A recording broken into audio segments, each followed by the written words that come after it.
TV에서 진행되는 국민의힘 해체행동 방송 국진입방 해체쇼 제6회 시작합니다. 오, 와. 네. 한 주간 잘들 지내셨나요? 네. 네, 얼굴 보니까 잘 지내신 것 같은데요. 아무래도 네. 진짜 대한민국이 열렸으니까요. 맞습니다. 진짜 대한민국. 네. 네.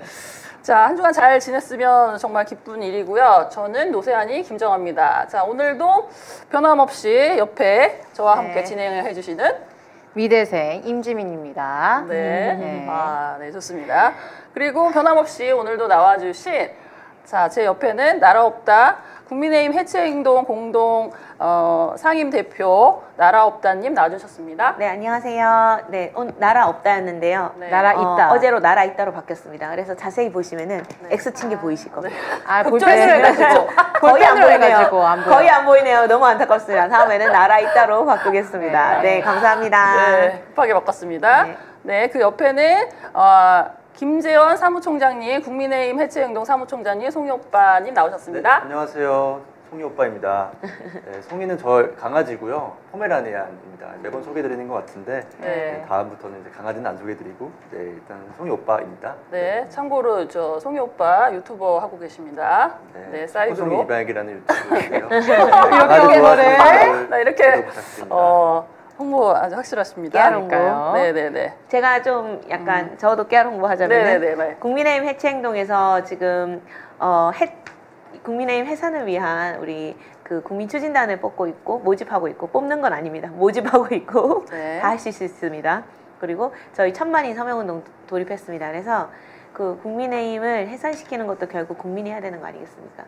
그래가지고 1000만인의 서명을 받아가지고 그 정부에 법무부에 제출할 예정입니다.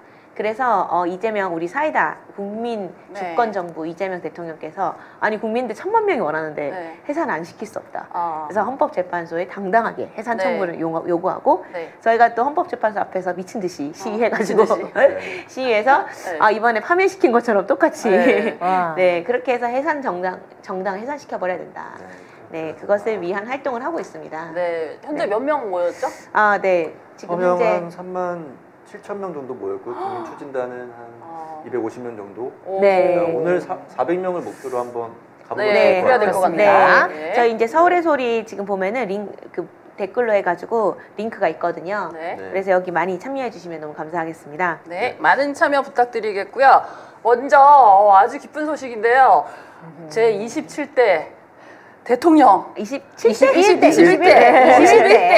대선 결과가 이번에 나왔습니다. 자, 이재명 대통령 경축드립니다. 다 같이 박수! 축하드립니다. 고생 많으셨습니다. 많으셨어요. 네, 테러까지 당하시면서. 그러니까 저는 이제 그 기쁜 소식을 낮에 식당에서 그날 이제 듣고 밥을 먹는데 눈물 났어요? 침식 요즘은 또 임명식이라고 바뀌었더라고요.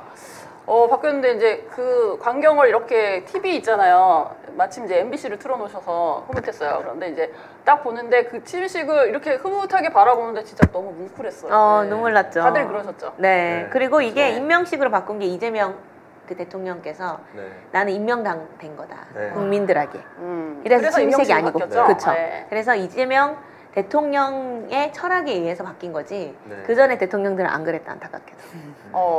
이 첫발부터 너무 좋은 것 같아요. 너무 멋있죠. 이거는 내가 이제 취임된 거는 아니고 내가 국민들에 의해서 임명이 됐기 때문에 앞으로 이제 국민의 모습이 돼서 일하겠다 이런 취지입니다. 그러니까요. 지민님은 카퍼레이드도 안 하고 그냥 바로 또 일하러 가셨더라고요. 어제도 야근하셨다고 그러시더라고요. 역시. 또 혹시 우리 카퍼레이드 이야기 나와서 한 건데 이게 그 경호처에서 카퍼레이드를 우리가 이렇게 할 거다 하고 대놓고 연습을 보여줬대요. 그래가지고 자 우리 이렇게 할 거니까 나중에 총 쏠 거면 이렇게 쏴 하고 알려주듯이 굉장히 친절하게 했다. 그래서 안 한 거라는 얘기도 있더라고요. 그리고 개인적으로 정말 좋은 게 취임 이틀째잖아요. 오늘 굉장히 많은 일이 벌어졌습니다. 이건 근데 너무 많은 일을 갑자기 빠르게 하니까 극우나 그런 왜 조중동 있잖아요. 거기서 공격을 하려고 해도 이거를 딱 치고 있는데 또 계속 우다다다 일이 계속 진행되니까 네, 알겠습니다. 그 공격을 못 하고 있다고 어떠셨어요? 하더라고요. 우선 진짜 대한민국에 살고 있구나라는 네. 걸 다시 한번 느끼게 되었고 맞아요. 뭔가 벌써부터 정치 효능감이 확 생기는 것 같아요. 그쵸. 정말 많은 이틀 만에? 일들을 이틀 만에 많이 만들어서 네. 뿌듯하고 한 사람의 국민으로서 잘 네. 뽑았다 다시 한번 느꼈어요. 역시 그 뭐라 아우라라 그럴까? 그 대통령 진짜 대통령인 거. 네, 그 느낌. 네. 윤석열 때는 좀 없었잖아요. 그쵸. 그래서 너무 기쁜 마음을 근데 감출 거의 수가 없습니다. 깡패 네. 같았죠? 그렇죠. 네. 깡패와 깡패 부인. 네. 근데 약간 네, 그런 쌀처럼 느낌이었습니다, 아, 정말. 네. 깡패와 사실 뭐 술집 뭐 마당. 네, 뭐 더 이런 이상 느낌. 이제 뭐 네. 그쪽 얘기는 이제 네, 그만하는 걸로 하고요. 네, 좋은 소식이 있는 날이니까 네. 네. 그래서 제가 이제 좀 생각을 하는 거는 네. 이재명 후보 우리가 국민이 잘 선택했다. 그래서 사실 이재명 후보가 시작이 된 게 민주당 경선에서 이기면서 시작이 된 거잖아요. 네. 그러니까는 사람들이 민주당에 가입해서 투표를 참여해서 네. 이재명 후보가 열세였는데 근데 네. 이재명 후보가 민주당 대통령 후보가 되고 네. 그러면서 지금까지 온 거거든요. 와, 항상 국민이 네. 지켜주고 맞습니다. 국민이 만들어준 그리고 테러 당했을 때도 네네. 그렇고 체포 동의안 통과됐을 때도 그렇고 맞습니다. 국민들이 만들어주고 이번에 계엄 때도 네. 사실 거의 국회의원들 플러스 이재명 대통령께서는 돌아가실 뻔했다. 그쵸? 죽일 뻔했잖아. 근데 국민들이 또 국회에 네. 가서 지켜준 거다. 네. 국민이 만든 대통령이다라는 생각을 좀 하면서 근데 그건 사실 국민을 위해서 일해줬으니까 국민이 지켜주는 그쵸. 거거든요. 그쵸? 이렇게 국민을 위해 열심히 일하는 모습은 얼마 없어요. 없어요. 네, 이렇게 네. 22살 우리 대학생도 이렇게 이재명 대통령의 팬이 됐습니다. 아니 열렬한 진짜 팬. 내가 태어나서 처음 본 거는 이명박이었거든요. 이명박근혜. 걔네는 이렇게 안 했어요. 문재인 대통령님도 코로나 수습하느라 많이 아쉬운 그런 결과가 있었는데 네. 이렇게 하는 사람 많이 못 네, 봤죠. 맞습니다. 네. 그리고 이제 새 정부의 슬로건이 뭐죠? 국민 주권인데 네. 아직 공식적으로 결정은 된 것 같지는 않습니다. 네. 그렇게 결정되면 참 좋을 것 같습니다. 지금 댓글이 잠깐 달렸는데 헐 네. 22살 소프트님께서 네, 22살입니다. 좀 유성은님께서 수고하십니다. 하이요. 그리고 윤건희 구속 강아지 희동이 이성준님 네. 우리 다 아시는 분이죠? 그렇죠. 네 유튜브명을 네. 국진이빵 애칭으로 하고 국힘 해체로 해도 되지 않나요? 선거 끝났어요라고 하셔서 이거 참 약간 깊은 뜻을 모르시는 것 같습니다. 네. 우리 왜 국진이빵 다시 한번 나중에 설명드릴게요. 네. 그리고 조현기님께서 적극적으로 찬성합니다. 국민의 짐 해산 이렇게 또 댓글 달아주시고 네. 마지막으로 옐로님께서 리박스쿨 저것들 같이 이름도 잘 지었네. 언제적 이승만 박정희요 뭐 이런 얘기 해주셨어요. 네, 오늘도 댓글 네, 뜨겁게 너무 감사합니다. 달고 계시고요. 자, 오늘도 금주의 하이라이트를 대선 특집으로 오늘은 진행을 하고요. 자, 오늘도 하이라이트 진행될 거죠? 투표 그쵸. 진행되죠? 어떻게 진행되죠? 오늘 그냥 뭐- 주제는 두 가지입니다. 네. 네, 첫 번째는 이번 안타깝지만 무려 41%가 내란 정당을 네, 너무 슬픈 이해할 현실, 수가 없는 너무 현상이 슬픈 또 현실이고 있어서요. 네. 두 번째는 이제 사이다 이재명 대통령. 네. 그래서 이 두 가지 중에 하이라이트를 골라주시라. 네. 네, 지금 투표 시작되고 있습니다. 네. 네. 지금 투표가 몇 분이 지금 그거는 확인할 수 없습니다. 네. 저희 서울에서 확인 관계자가 아니기 알겠습니다. 때문에. 네. 점점 많이 들어오시면 네, 적극적으로 소개해드리겠고요. 자, 그러면은 좀 빠르게 한번 진행해 볼까요? 좋습니다. 예. 자, 첫 번째 하이라이트 자료 화면 좀 띄워주실까요? 네. 21대 대통령 선거 그 개표 결과가 나왔습니다. 지난 이제 6월 3일은 장미 대선이 진행됐습니다. 사상 최초로 장미 대선이 진행이 됐고요. 그리고 이제 오늘의 그 선거 결과가 함께 이제 주목받았던 이슈들을 오늘 중점적으로 그렇게 진행을 할 텐데요. 먼저 이제 미대생이 저 자료를 보고 한번 정리 좀 한번 해줘 보실래요? 정리? 네, 개표 결과 좀 조금 읽어주시겠어요? 싹 다요? 숫자까지? 싹 다? 네, 숫자까지는 아니고 맨 네? 위에 거 전국. 전국? 네. 네. 네, 이재명 대표가 42%로 당선이 되셨고 김문수 후보가 네. 41.15%로 2등, 이준석이 인정하고 싶지 않지만 8.34%로 득표를 했고 권영국 후보님이 0.98%로 4위를 하셨습니다. 네. 그러니까 선거 결과가 물론 이제 이재명 대통령께서 49.42로 이제 사상 최대의 이것도 그래도 투표수가 나왔어요. 그렇죠. 지금 뭐 50%가 안 됐다고 해서 조금 아쉬워하시는 분들이 많이 계시는데 사상 이제 최초로 1,700만 표 뭐 그 정도 네. 그렇죠. 나왔고요. 그런데 조금 충격적인 거는 이제 김문수 국민의힘 후보가 41%나 득표를 했습니다. 네. 그렇죠. 예, 이 내란을 일으킨 국민의힘 당에서 나온 후보가 무려 41%나 득표를 했습니다. 좀 이해할 수 없는데요. 그래서 저희가 이번에 첫 번째 하이라이트로 이 얘기를 다 같이 한번 해볼 건데요. 특히 20대 남성의 보수화가 이번에 굉장히 심각한 투표 결과로 나와서요. 좀 이 지점은 많이 심각한 것 같습니다. 그렇죠?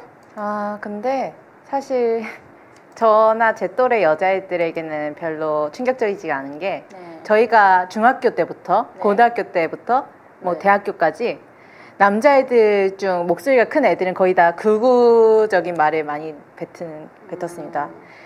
혐오 발언도 굉장히 많은데 경험담으로서는 저나 제 친구들이 교사나 부모님께 말해도 남자애들 다 그렇다 하면서 안 말리셨어요. 업보다. 이거는 사회의 업보입니다. 바로 교육을 시켰어야 되는데 그냥 남자애들은 다 그렇다 이런 식으로 넘어가니까 이 모양 이 꼴이 되는 거예요. 저희가 뭐 2부에서 또 리박스쿨 얘기를 또 하고 넘어갈 건데요. 이제 이게 교육에 좀 부재가 좀 있다. 이거 교육이 좀 심각하다. 이런 식으로 좀 얘기를 할 수 있을 것 같고요. 지난 22년 이제 대선과 조금 비교해 보실 때 이제 쏠림 현상이 좀 심화가 됐어요, 이번에. 20대 이하 남성이 이제 윤석열 때는 그 지지율이 58.7%였거든요. 그런데 이번에 이제 김문수하고 이준석을 합쳐서 그 수치가 무려 74.1%가 나왔어요. 그 PPT로 한번 보면 어떨까요? 네, PPT 좀 띄워주시겠어요? 네, 이겁니다. 네, 이거를 보시면은 이제 방송 3사에서 지금 MBC, KBS, SBS에서 이렇게 출구조사 결과를 이렇게 표로 그래프로 나타냈는데요.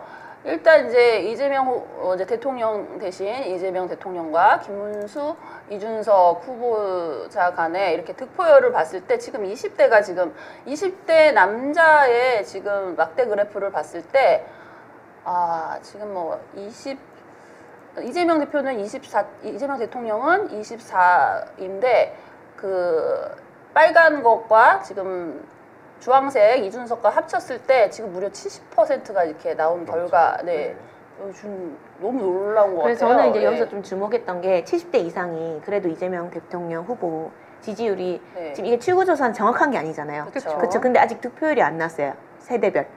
그러니까 우리 지금 그건 나왔잖아요. 지역별로 득표율은 나왔잖아요. 그렇죠. 근데 세대별로는 아직 안 나와서 출구조사를 예측할 수밖에 없는 한계가 있지만 어떻게 70대 이상이 30%가 넘는 사람들이 이재명 후보를 지지했는데 어떻게 20대 남자는 그거보다 더 적게 맞아요. 그러니까 이제 더 이상 어르신들한테 70대 어르신들한테 어르신보다 진짜 어르신들에게 왜 이렇게 보수적이나 이렇게 얘기할 처지가 아닙니다. 그렇죠. 저희가 제일 심각한 제일 너무 가슴 아픈 세대가 맞아요. 20대에서 20대 남자 아닌가 이런 생각이 듭니다. 무려 이제 이준석만 쳤을 때 37.2고 김문수랑 합쳤을 때 이제 70%가 넘는 거예요, 지금. 그리고 30대로 넘어갔을 때도 지금 이준석과 김문수를 합쳤을 때 저기도 한 무려 거의 60% 가까이 그렇게 나온 결과가 나왔습니다. 그런데 이제 여성의 경우에는 그래도 30대에서 57.3%가 나왔어요.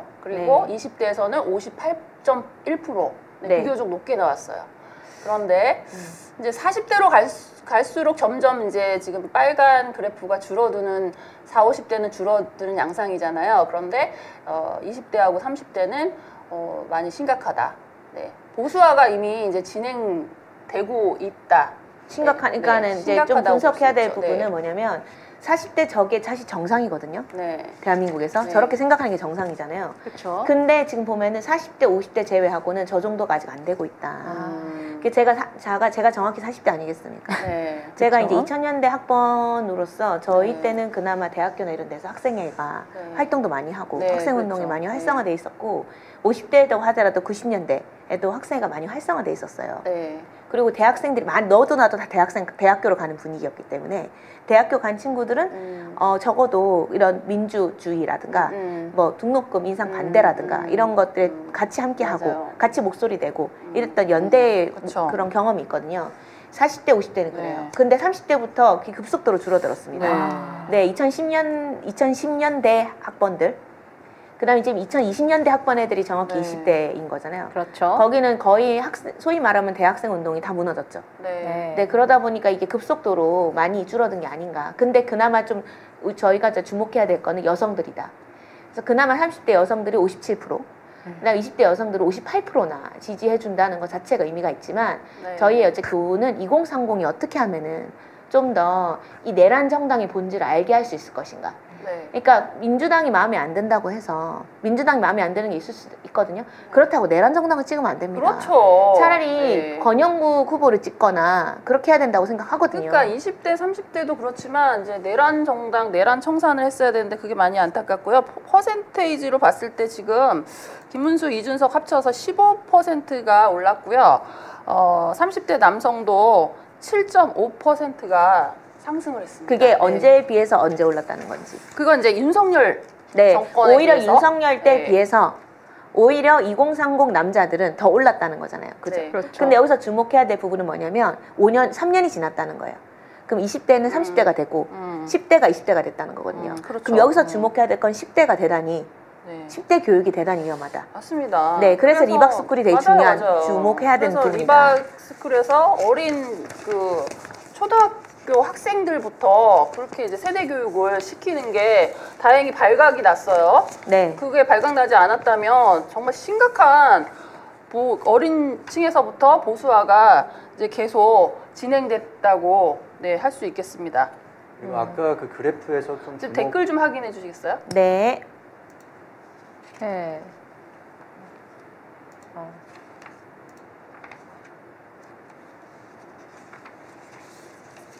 네, 별다른 댓글 없죠? 댓글은 네. 네. 별로 없으면은 재원님 아까 말씀하시려고 했던 거. 아니면은 네, 일단 진행 계속 네네네. 하시고 나서 네. 그래서 뭐 20대시잖아요. 이런 그쵸. 현상 어떻게 보세요? 되게 심각한 문제죠. 네. 다들 정치 성향이 다르면 결혼할 수 없다는 분위기인데 네. 이러다가 진짜 결혼한 예식 업계는 그 웨딩 업계는 줄파산을 할 수도 있을 것 같다는 생각이 들어요. 네네네. 이거를 좀 잘 꼬집어 주신 연구자가 있는데 네. 홍찬숙 서울대 네네네.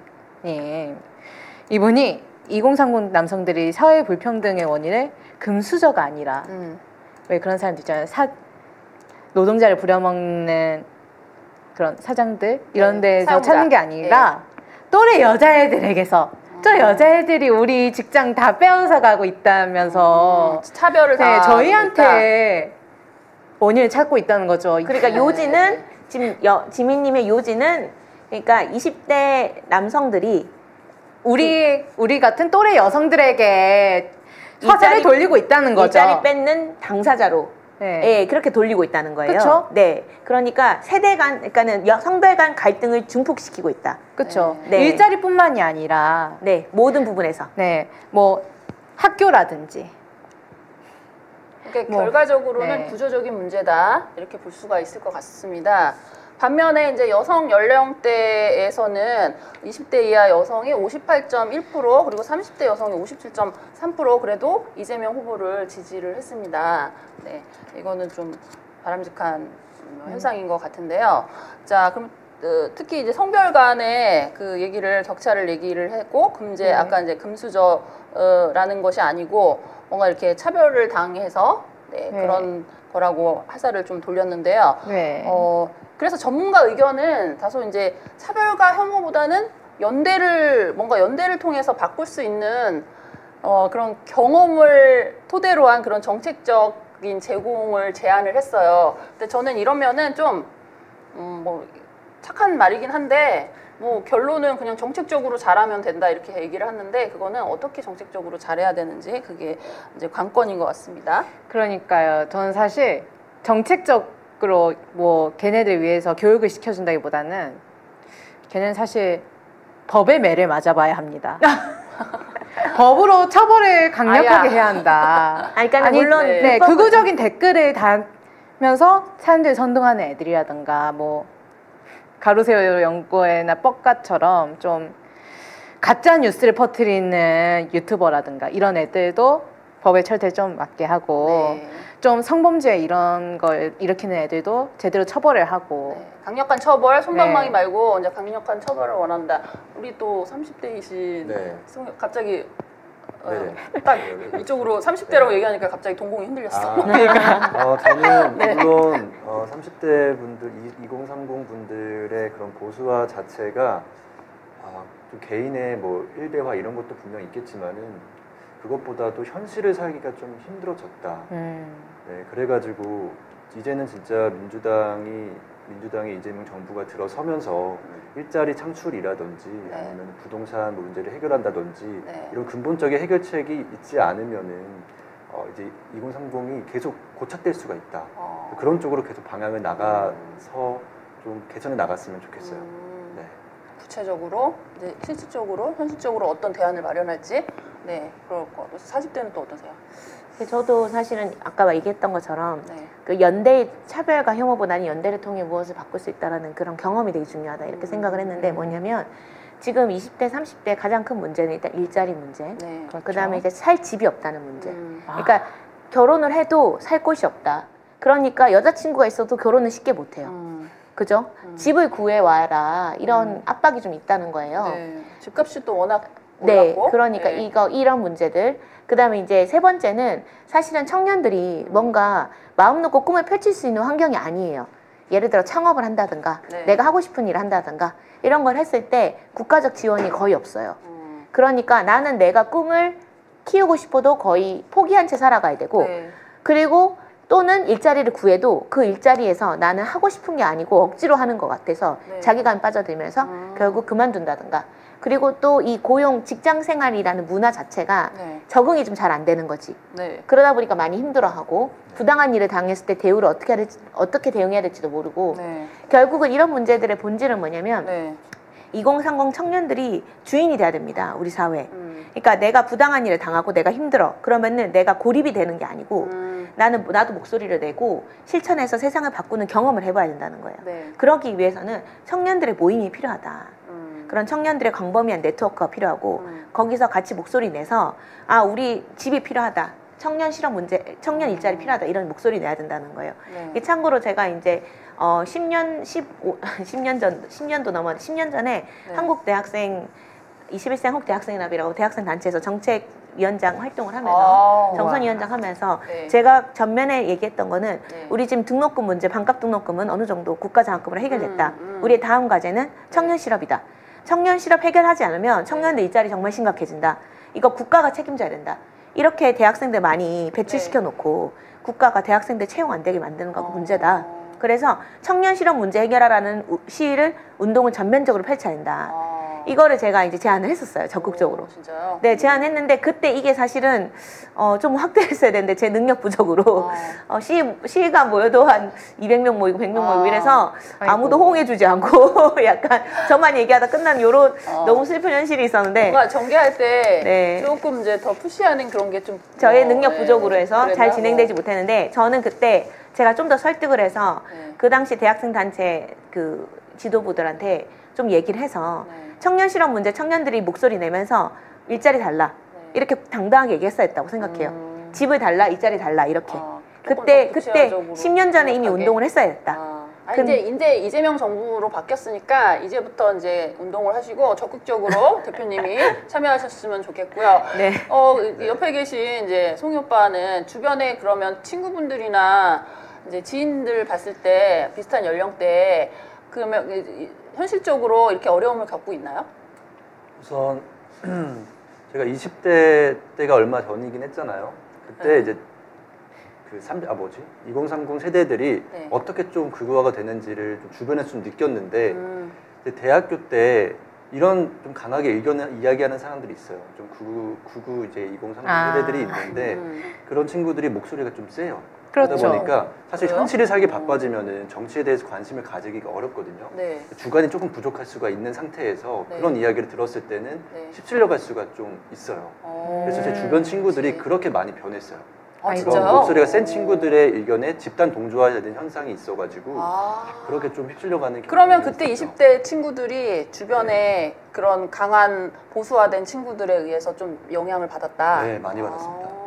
네, 그렇구나. 근데 청년들이 이제 좀 스스로 자각을 해야 된다. 네. 정치가 우리 청년 인생, 청년에 어떤 영향을 미치는지 확실히 네. 좀 느끼고 내가 믿고 있는 것들이 사실인지 아닌지를 음. 의심하고 자각할 수 있어야 된다라고 저는 생각해요. 네. 정부의 입장도 정부의 능력도 필요하겠지만은 네, 그렇습니다. 실질적으로 이제 주변에서 봐서 더 와닿겠네요. 네. 네. 20대 미대생은 또 주위에 그런 친구들 어려움을 겪고 있거나 좀 정책적으로 좀 바뀌었으면 좋겠다 뭐 그런 거 좀 한번 말씀해 주시면 좋을 것 같아요. 일단 좀 정책적으로 네. 교육적 정책적으로 어릴 때부터 토론을 좀 많이 시켜야 한다고 생각합니다. 토론을 안 하니까 좀 자기 주관이 없어지고 주관이 없으니까 아까 송이 오빠님이 말씀하신 것처럼 네. 목소리가 큰 애들의 말에 휩쓸려서 가는 거거든요. 갈대처럼. 네, 이 갈대같이 키운 게 잘못이라고 생각합니다.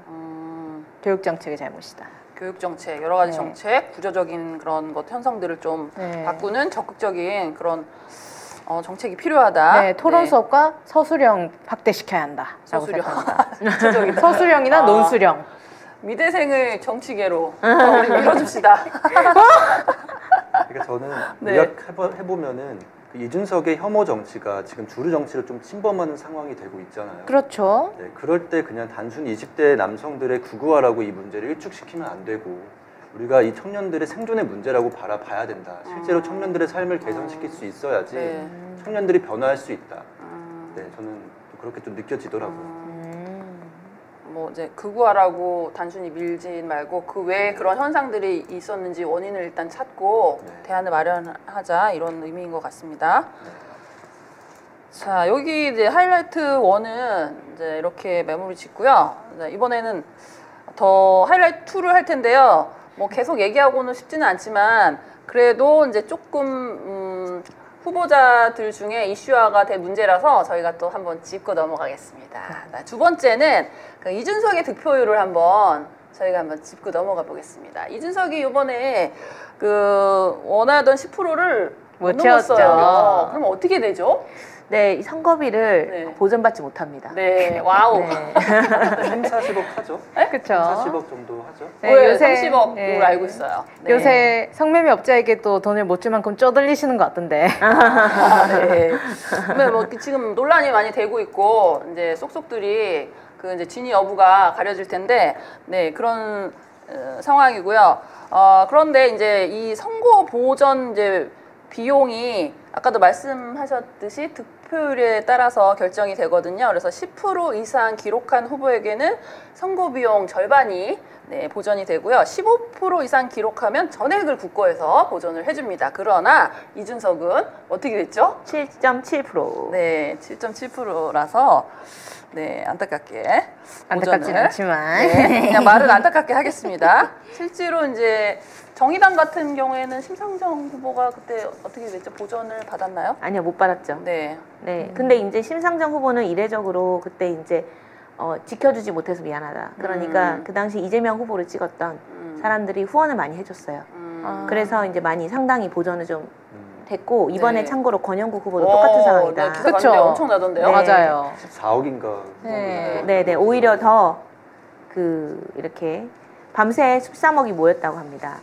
그 대신 이준석 같은 경우는 얼마나 모일지 그 선거 비용이 모인다는 거는 상상할 수 없을 것 같은데. 그쵸. 네. 안 주죠, 걔네는. 네. 그래서 선거비용 30억 어쩌나 30억 어쩌나 뭐 이런 얘기 나오는데 이제 이준석 측은 주장하기로는 오히려 흑자, 적자 없다 이렇게 궤변을 좀 늘어났어요. 근데 이게 조중동 중심으로 나온 기사라 가지고 네. 좀 좀 의심해봐야 되지만 어쨌든 그런 얘기가. 상당히 이제 개표 상황 중에 이제 개혁신당 분위기가 많이 암울했다. 네. 우리 쪽에선 좋은데 많이 암울했다. 네. 자, 다음에 그 이준석 후보 이번에 이제 결과 단순한 수치를 넘어서 이제 정치적인 의미가 있을 것 같은데요. 이거 송이 오빠가 한번 이것 좀 말씀해 주시겠어요? 네. 이제 앞서 이준석 후보가 이제 개혁신당 당원들에게 보낸 메일에서 네. 득표율 15%를 넘어야지 대한민국의 미래를 두고 당당히 경쟁할 수 있는 교두보가 마련된다고 당부를 했었는데 네. 이 또한 이제 이번 선거에서 일정한 지지선을 확보해야 대한민국이 한쪽으로 완전히 기우는 것을 막고 희망의 불씨를 다시 피워 올릴 수 있다고도 이제 강조하기도 했어요. 네. 근데 이제 출구조사 기준 7.7%라는 한 자릿수 득표율은 향후 보수 세력 재편 과정에서 이준석 후보와 이제 개혁신당의 입지에 적지 않은 영향을 미칠 것으로 좀 보입니다.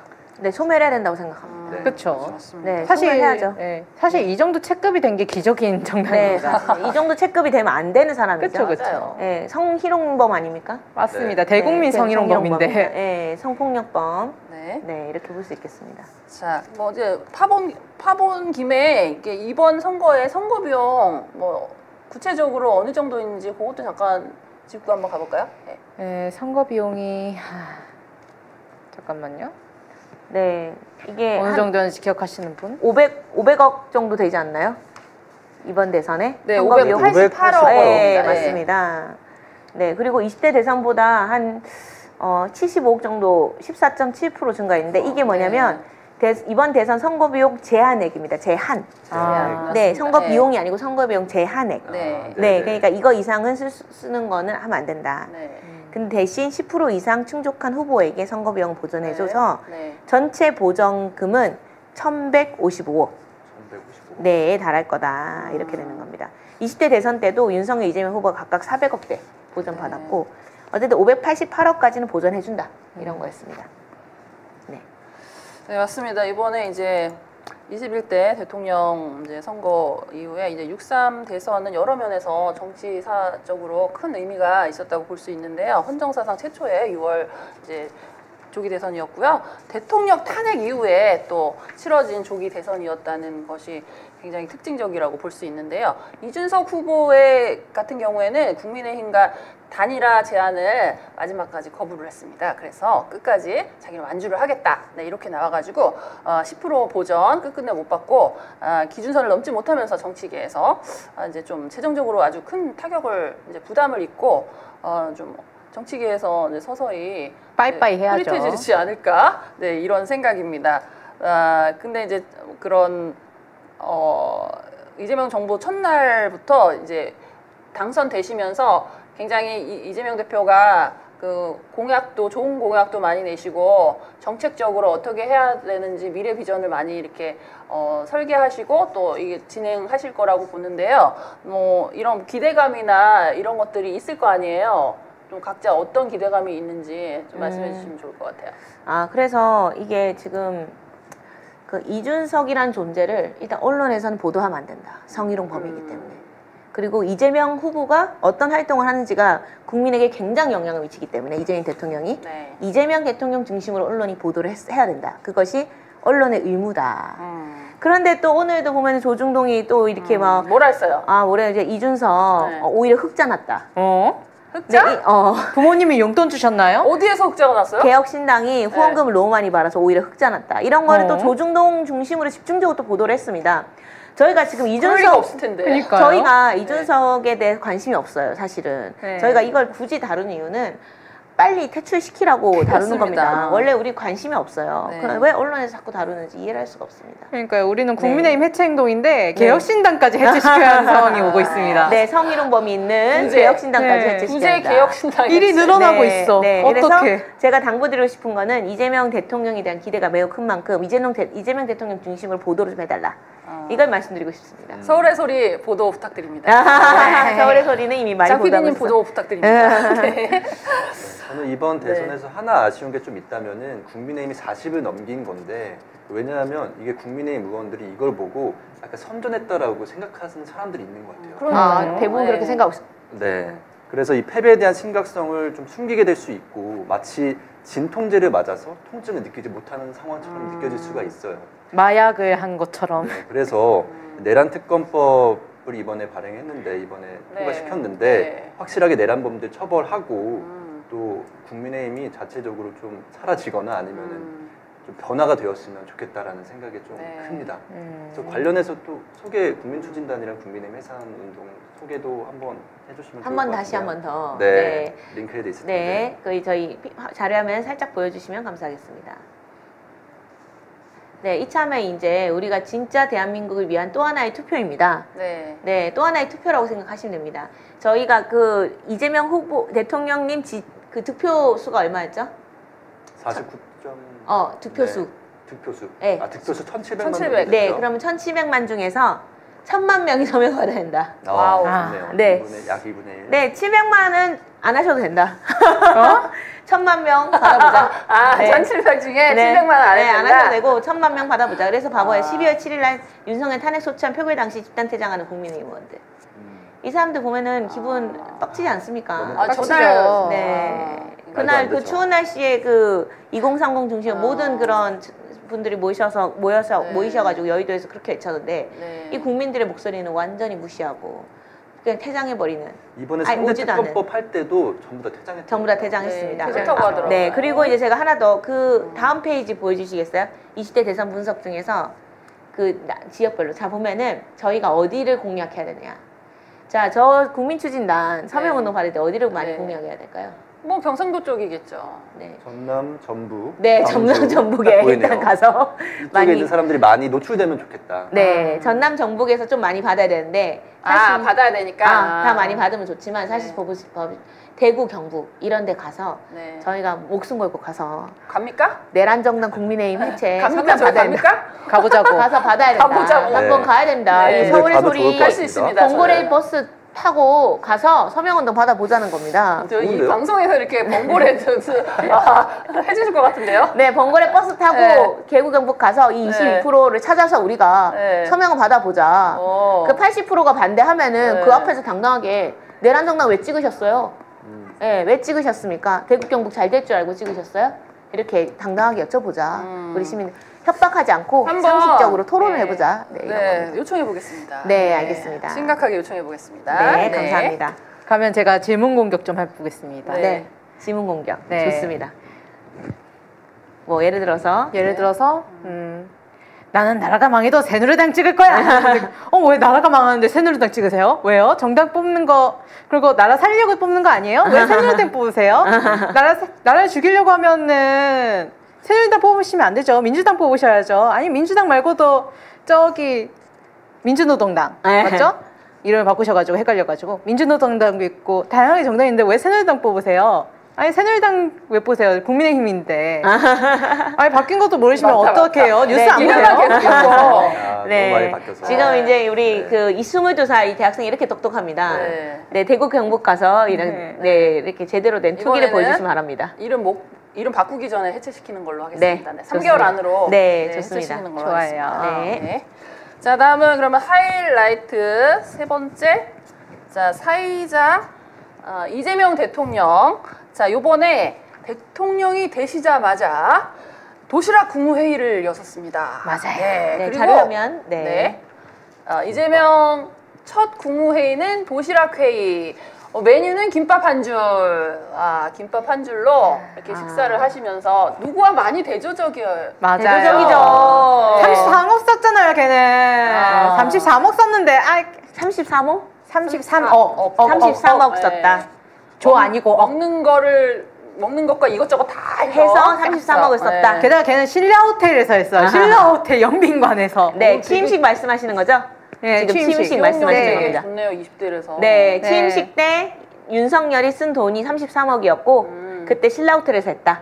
이걸 지금 말씀하시는 겁니다. 네, 대신 이제 지금 보면은 저는 이거 좀 보면서 생각한 게 도시락 회의는 아니다. 뭐냐면 김밥 한 줄 회의다. 이렇게 얘기를 했어야 되는데 무슨 도시락 누가 도시락이라고 하면은 솔직히 10,000원짜리 도시락도 있고 20,000원짜리 도시락도 있기 때문에 그쵸. 사람들이 오해할 수 있거든요. 아니 그러니까 김밥을 도시락에 넣어서 도시락에 이렇게 된 거예요? 네, 근데 저는 여기서 언론이 좀 실수했다. 김밥 한 줄 회의라고 해야지 어떻게 그걸 도시락 회의라고 하나. 네. 전 도시락 폭탄을 생각하고 한 줄 알았는데 네. 네, 이재명이라고 동명의 독립투사분이 있으시니까 도시락 폭탄을 생각하고 도시락 회의라고 한 줄 알았는데 아니었네요. 네, 뭐 그렇게 했을 수도 있습니다. 배신감됩니다. 취임식도 뭐 생략했다는 그런 네, 그렇죠. 네. 그렇죠. 그런 느낌이죠. 네, 사실 취임식 할 겨를이 없죠. 네. 사실 지금 대한민국 완전 위기 아닙니까? 네, 네, 그렇죠. 취임식 해서 돈 낭비하기보다는 일로 승부 보겠다라는 이재명식 이런 대통령 철학, 통치, 방향, 자, 그리고 네, 이런 것들이 여실히 드러난 것 같습니다. 진짜 너무 어이가 없는 일이 있었는데요. 그 용산 간저에 출근을 해보니까 아무것도 없다는 거예요. 아. 네, 이거 현황 들어보신 분 계실까요? 아, 저는 네.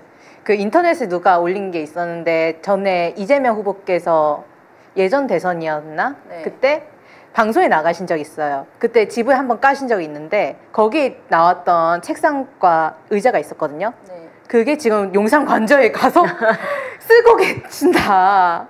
집에 있던 거를 관저에 아무것도 없으니까 책상과 의자도 없어서 그 네. 집에 있던 거를 끌어다가 가져와가지고 쓰고 계신다는 거예요. 아니, 근데 어떻게 이럴 수가 있어요? 그러니까요. 저는 이거 좀 잠깐 의심해봐야 되는데 두 가지가 있다고 생각합니다. 네. 첫 번째는 의자도 주기 싫다. 당근했나 보다. 네, 의자도 주기 싫다. 이게 첫 번째라고 생각하고 그만큼 네. 좀생이다.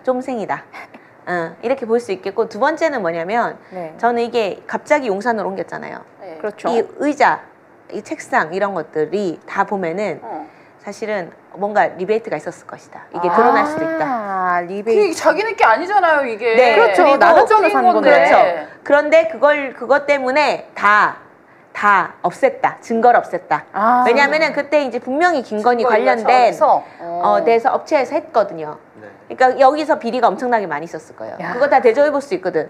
책상 보면은 얼마짜리인지 나오고 네. 실제로 산 거 보면 다 대조되거든. 그렇죠. 그러니까 그런 것 때문에 미리 치웠다 이렇게 볼 수 있겠는데 네. 여기에 제일 큰 문제는 아까 얘기했지만 이거 누구 돈 샀습니까? 국민 돈이죠. 국민 돈이죠. 그러면 의자 누구 겁니까? 국민 거죠. 국민 겁니다. 절도야 절도. 네, 절도입니다. 그 절도범 윤석열, 김건희 네. 지금 당장 의자 내놔라.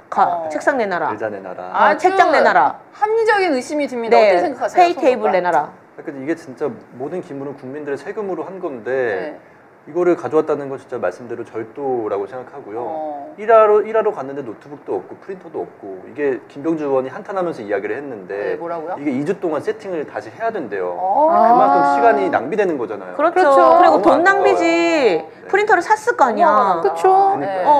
그 왜 또 사? 국민 세금으로. 세상에 저는 이런 정부가 다 있나. 국민 절도범 아닙니까 완전? 그렇죠. 네. 그리고 이제 저는 좀 더 이 사람들이 관저에서도 나올 때부터도 문제가 많았잖아요. 아. 네. 그 국민들 세금으로 한 건데 그걸 자기들 거이냐 가져갔잖아. 그 마인드가 갇혀 있는 거야. 본인들 거라고 생각하는 거야 지금 이거를. 국민적 마인드가 없고 오로지 왕적인 사고를 가지고 있다. 네. 왕. 이게 바로 보일 수 있는 그런 거 아닌가. 네. 뭐 여러 가지 문제가 좀 있는 것 같아요. 그리고 경호처 그 문제도 경호처하고 이제 경찰과 이제 그거 어떻게 힘 안배 그런 걸로 지금 많이 대립을 하고 있다. 네. 네. 그런 것들 정한 것도 빠른 시일 내에 정해야 될 것 같아요. 그래서 사실은 이게 윤석열이 얼마나 그 경호처를 호위무사 부리듯이 했을까. 그러니까 얼마나 온갖 특혜를 줬겠죠. 그러니까 지금 이게 갈등이 있는 거예요. 경찰과 경호처와 이런 데들이. 별로 갈등이 있을 필요가 없거든요. 자기 그렇죠. 역할 자기가 하면 돼. 근데 거기서 무슨 권력 싸움을 하고 있냐. 본질은 뭐냐면 윤석열을 충성했잖아요. 경호처가. 그랬죠. 왜 충성을 했을까? 네. 왜 생일도 충성했을까 보면은 온갖 특혜를 준 거예요. 네. 그러니까 뭐냐면은 왕 귀족이 있고 봉건 시대. 네. 그 귀족 왕이 있고 그 사람들이 지키는 호위무사. 기사들 다루듯이 네. 한 거지. 그리고 기사들이 또 충성을 바치고 이런 낡은 봉건적 마인드를 가지고 있었던 사람이 바로 윤석열 김건희 아닌가. 이걸 또 보여주는 것 같습니다. 이제 일은 더럽게 못하면서 인간들은 잘 챙겼어요. 가까이 인간들을 많이 챙겼다. 아, 참 그런 면이 있고요. 자, 세 가지 하이라이트를 이렇게 해봤는데요. 투표 결과를 좀 볼까요? 네. 네, 지금 투표 결과가 투표 수는 총 이제 101표 투표를 네. 하셨고요. 41%가 내란정당 후보자 지지 이 하이라이트가 14%이고요. 네. 사이다 이재명 대통령이 86%로 오. 압도적인 아. 획득을 했습니다. 역시 네. 자, 그러면은 투표 결과는 조금 더 지켜보죠. 네, 좋습니다. 조금 더 지켜보고. 네. 자, 이제 아주 기쁜 소식을 뒤로 하고 진짜 좀 화나는 소식이 기다리고 있는데요. 아까 그 이제 교육이 중요하다. 2030의 보수화를 막기 위한 것은 교육이 중요하다 이렇게 짚고 넘어가자 이렇게 했었는데 리박스쿨 해체를 한번 해체해 보겠습니다. 2부에는. 네. 자, 그 피디님께서 투표 종료하라고 하십니다. 종료해 보겠습니다. 네. 네. 자, 종료해 봅시다. 그러면은 결과적으로 86% 나온 자, 자, 이재명. 네, 사이다 이재명이 1위로 등극했습니다. 박수. 아니, 근데 너무 일을 많이 하셨어요. 네. 행정 기계야. 네. 네, 그래서 이번에 표정 풀어라님께서 네. 이잼 25만 원 언제 주나요? 라면 사 먹어야 되는데 배고파요. 라고 보내주셨습니다. 그러니까 지금 국민들의 가장 큰 열망은 전 국민 25만 원 민생안정지원금. 저는 이제 이재명 후보 대통령께서 바로 추진할 거다라고 생각하고 있습니다. 예. 기대해 주세요. 그리고 여기 이제 좀 참고로 명자맘님께서 또 출연해 주셔가지고 토론 수업 찬성입니다. 토론과 논술은 찬성입니다. 스나이퍼님께서 내란당 해산 서명했습니다. 언제나 촛불행동 응원합니다. 고맙습니다. 이렇게 감사합니다. 댓글을 달아주셨습니다. 명자맘님께서 방송 전에 저한테 전화를 주셨는데 댓글을 달고 있습니다. 네, 반갑습니다. 네, 끝나고 통화드리겠습니다.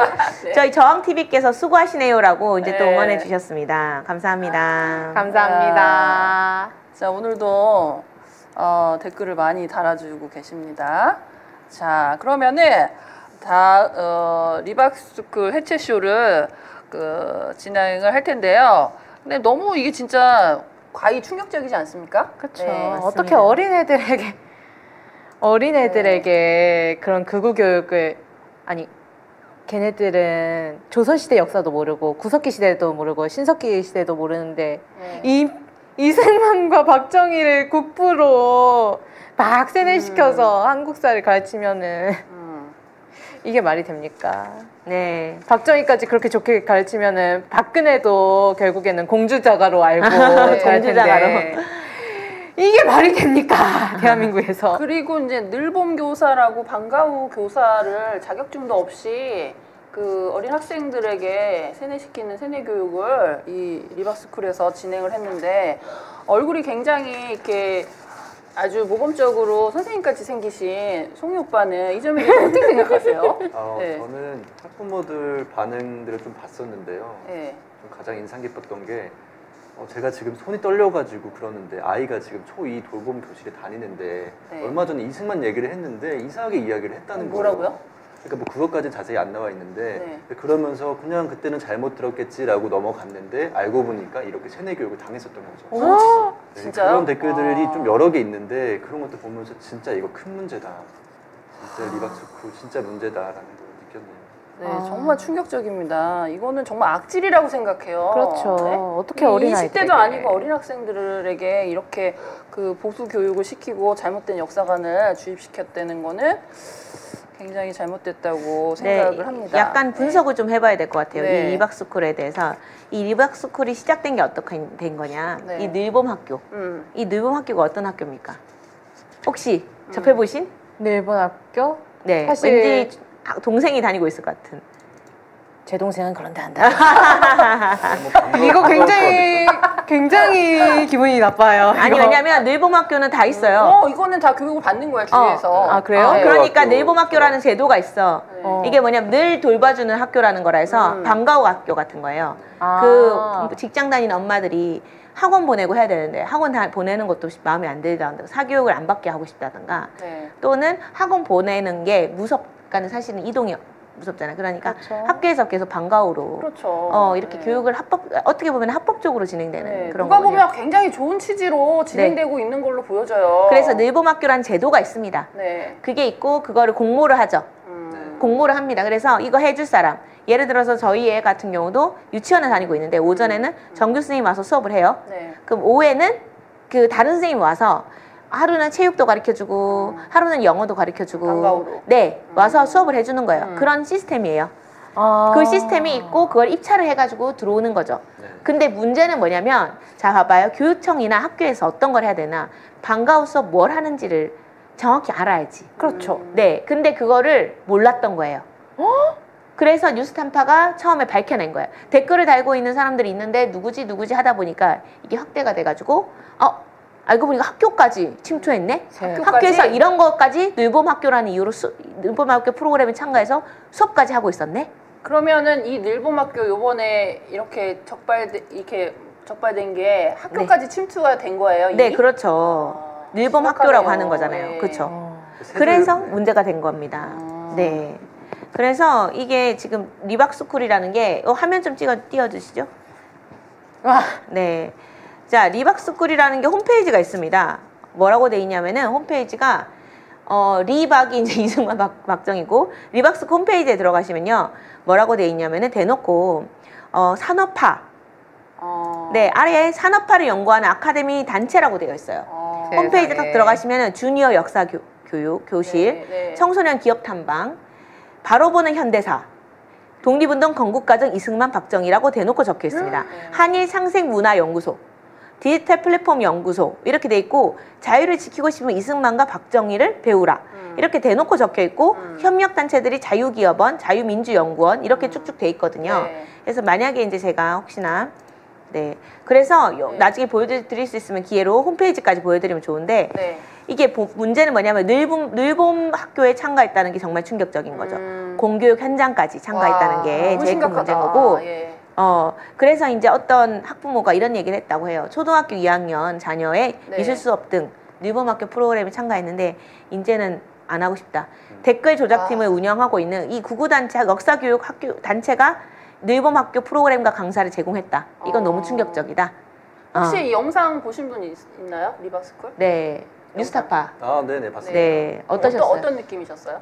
진짜 보면서 진짜 화가 났고요. 저는 이게 처음에는 그냥 댓글 공작 약간 그런 내용으로만 다뤄질 줄 알았는데 알고 보니까 진짜 어린 아이들에게 구구 역사관을 세뇌시킨 그 늘봄학교까지 나오는 거 보면서 진짜 충격적이었어요. 엄마랑 같이 봤거든요.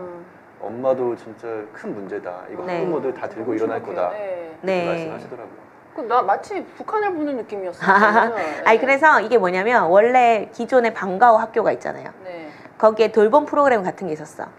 근데 그거를 윤석열이 대통령 때 무리하게 추진을 시켰어요. 늘봄학교를. 늘봄학교를 무리하게 합쳐서 왜냐하면은 초1, 초2는 항상 그게 걱정이 되는 게 애들이 12시에 마치니까 그 다음부터 답이 없어요. 그렇죠. 근데 애들을 학원 버스에 태워서 보낸다? 좀 불안해. 사실은. 왜냐면 스쿨버스 세워서 사고 나고 하잖아. 그러니까 보통 엄마들이나 아빠들이 휴직을 하고 1년, 2년 육아휴직을 그때 써요. 그래서 애들 픽업을 하고 다니는 거예요. 이 학원 보냈다, 저 학원 보냈다, 저 학원 보냈다. 그러니까 이게 불가능한 거야. 직장 다니는 엄마들이. 사실은 휴직도 정규직만 가능하지 비정규직은 잘리잖아요. 그렇죠. 그러니까 그 윤석열이 뭘 추진했냐면 늘봄학교라고 해서 초1, 초2, 초3들을 그 방과 후에도 계속 교육을 시켜주겠다 했는데 이거를 급하게 추진하면서 교사단체에서 반발이 심했어요. 반발이 심했는데 강행을 했어. 강행을 하는 과정에서 진짜 검증도 안 된 단체들한테 그냥 던져버린 거예요. 이 프로그램을. 그리고 저는 어떻게 생각하냐면 이 윤석열이 음모를 꾸몄다. 저는 이거는 뭐냐면은 감사감이다. 그러니까 윤석열이 무리하게 이걸 추진했고, 그쵸? 무리하게 추진했고, 그 다음에 이제 무리하게 추진했던 이유가 있다. 뭐냐면 리박스쿨을 적극적으로 투입시키기 위해서. 저는 그런 거 분명히 있을 거라고 생각합니다. 그래서 저는 이번에 국회에서 교육위원회에서 주된 이슈는 국정감사의 핵심 이슈는 리박스쿨 어떻게 늘봄학교 침투시켰냐, 누가 침투시켰냐, 이거에 대해서 제대로 감사해야 한다고 생각하고 처벌해야 한다고 생각합니다. 이거 제대로 조사 안 했지, 이런 거 확인해야 된다고 생각해요. 네네네. 한겨레 보도 보면은 뭐 소녀수 방과후 역사교육 우파마을 커뮤니티도 만들자 뭐 이런 기사도 났어요. 네, 그랬죠. 아니 이게 너무 짜증나는 게 젊고 매력적인 교사 발굴이라고 초점이 맞춰져 있었대요. 젊고 매력적인 교사.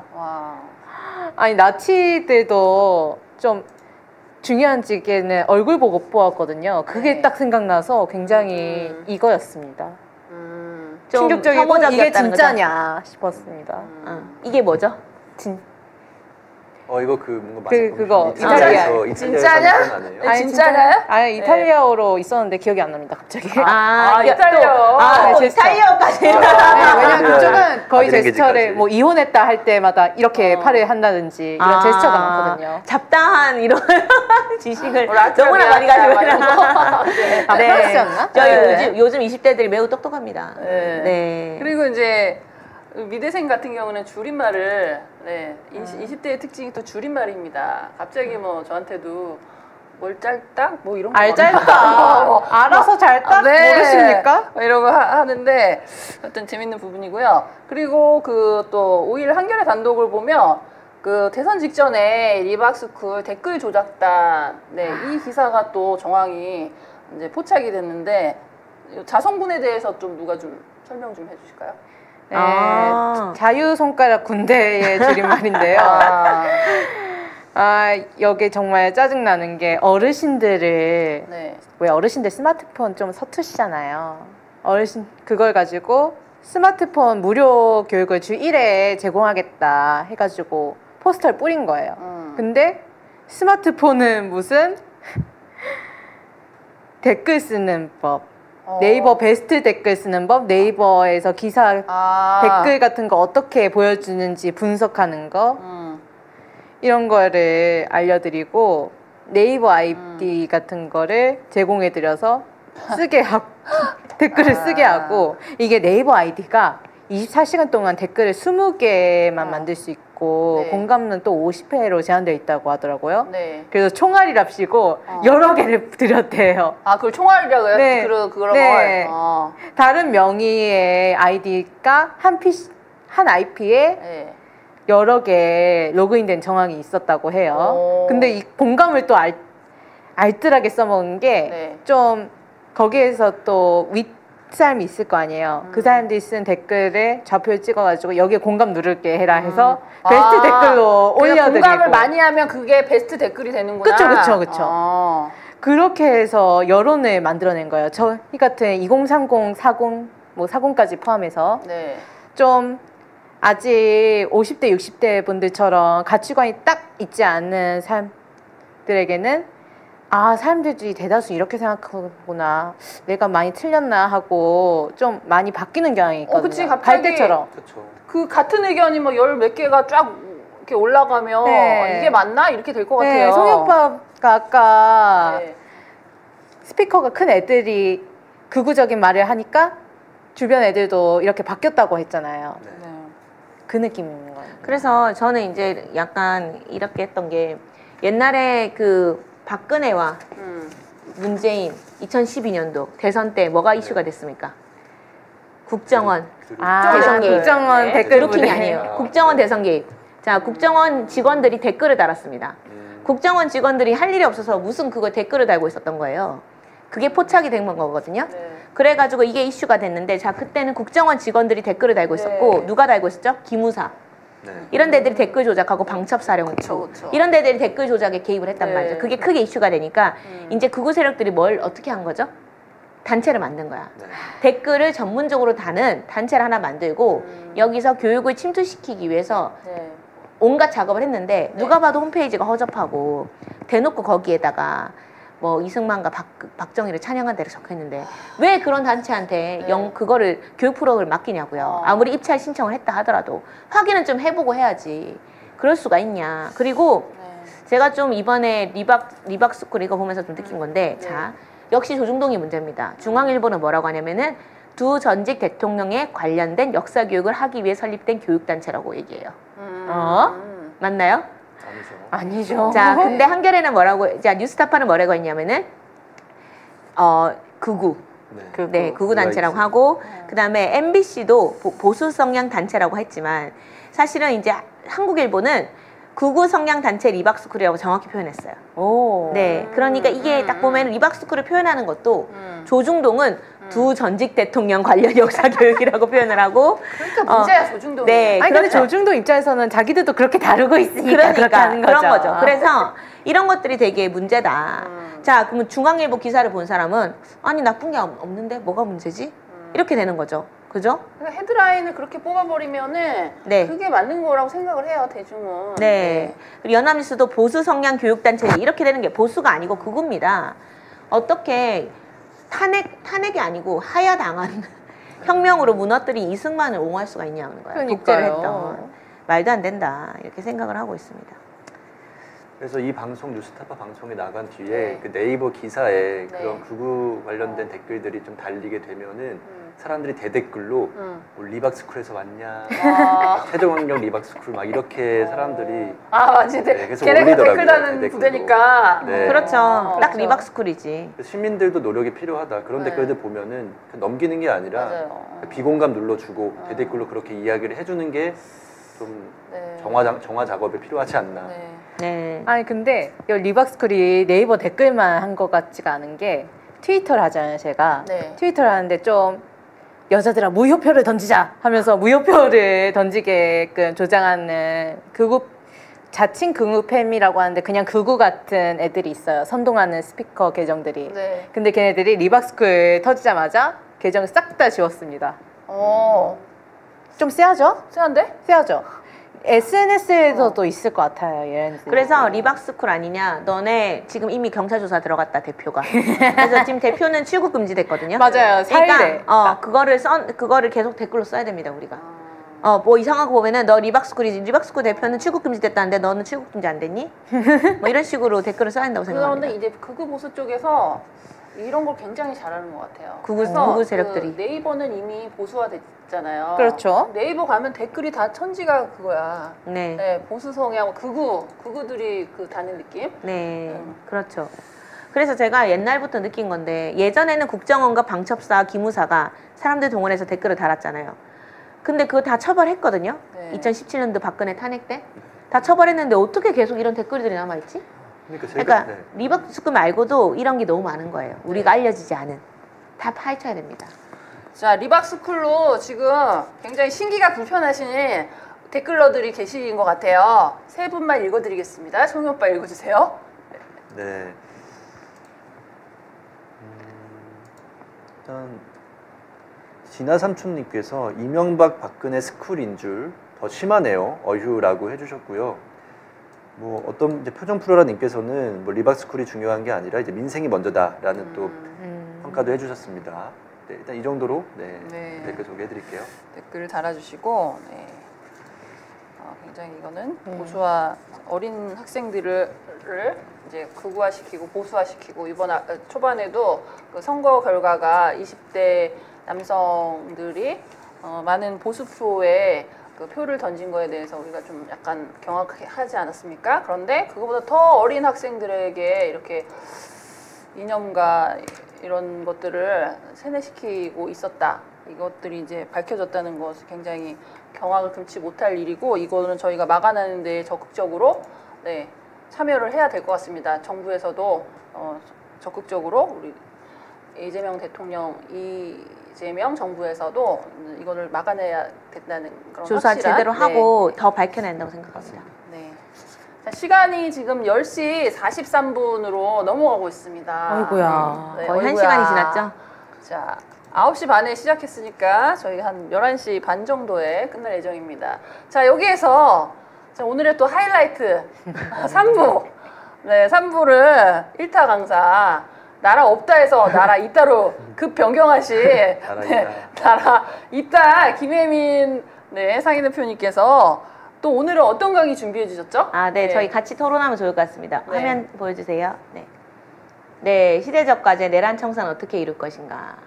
네, 제가 시대적 과제를 지난번에 개표 방송 때 얘기를 해드렸습니다. 첫 번째는 내란 청산. 네, 두 번째는 두 번째 뭐죠?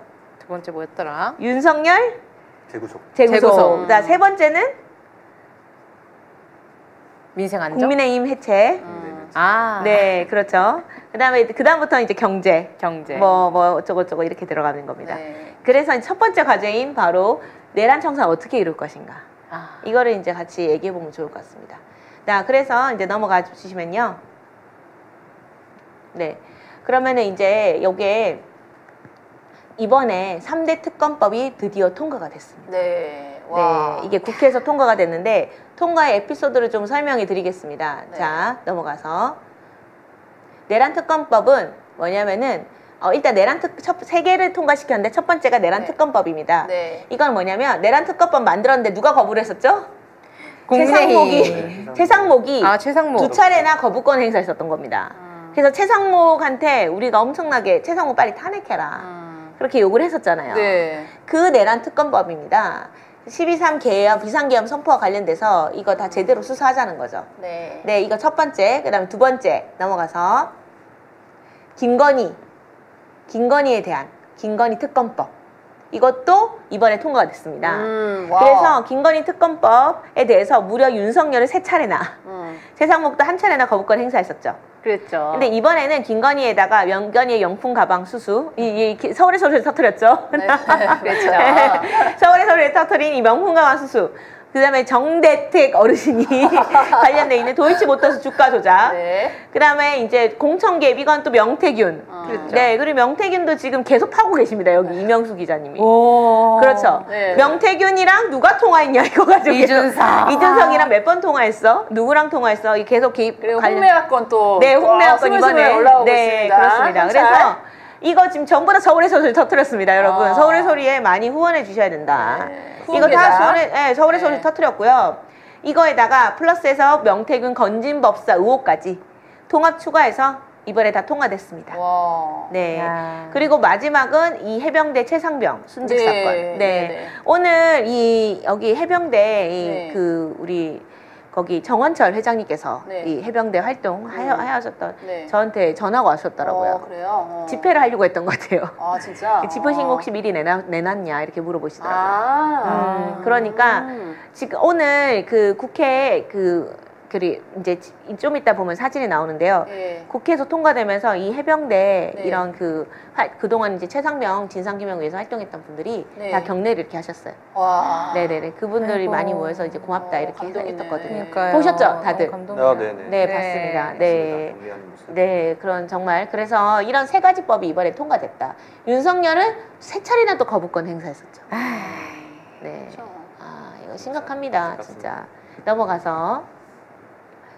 그래서 이제 근데 또 국민의힘은 어떻게 했다? 한번 읽어보시겠습니까? 우리 김재원 송이 오빠님.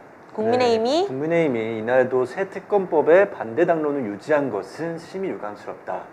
네, 한두 개 5명, 6명 정도만 찬성표를 던졌고 나머지는 표결 자체에 불참을 했고요.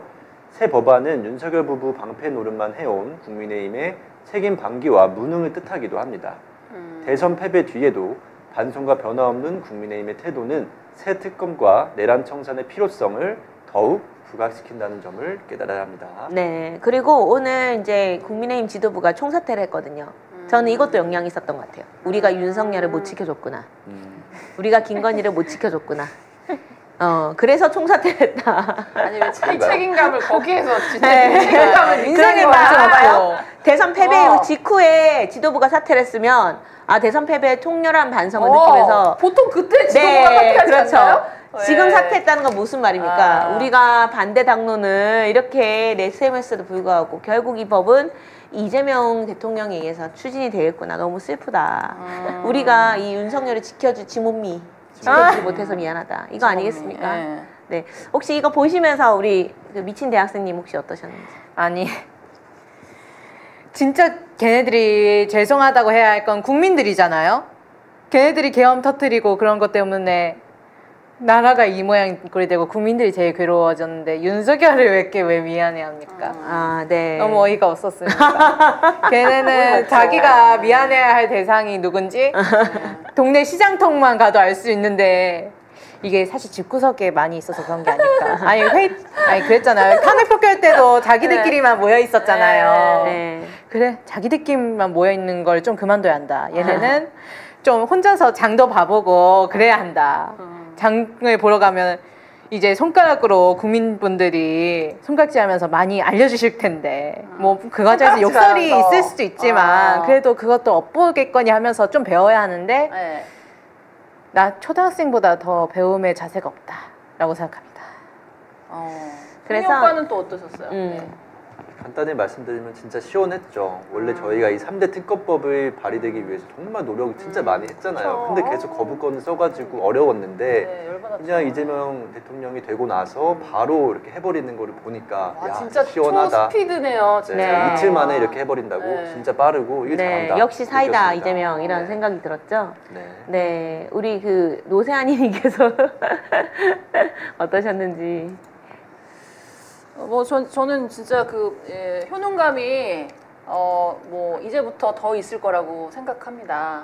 네, 지지부진했고 여러 가지로 윤석열 정부가 일은 진행하지 않았는데 가장 잘한 것이 계속 거부권을 행사했잖아요. 역대 그렇죠. 최다로 거부권을 행사하면서 모든 것들이 뭐 양곡관리법이나 모든 것들이 막 거부권으로 다 차단이 됐어요.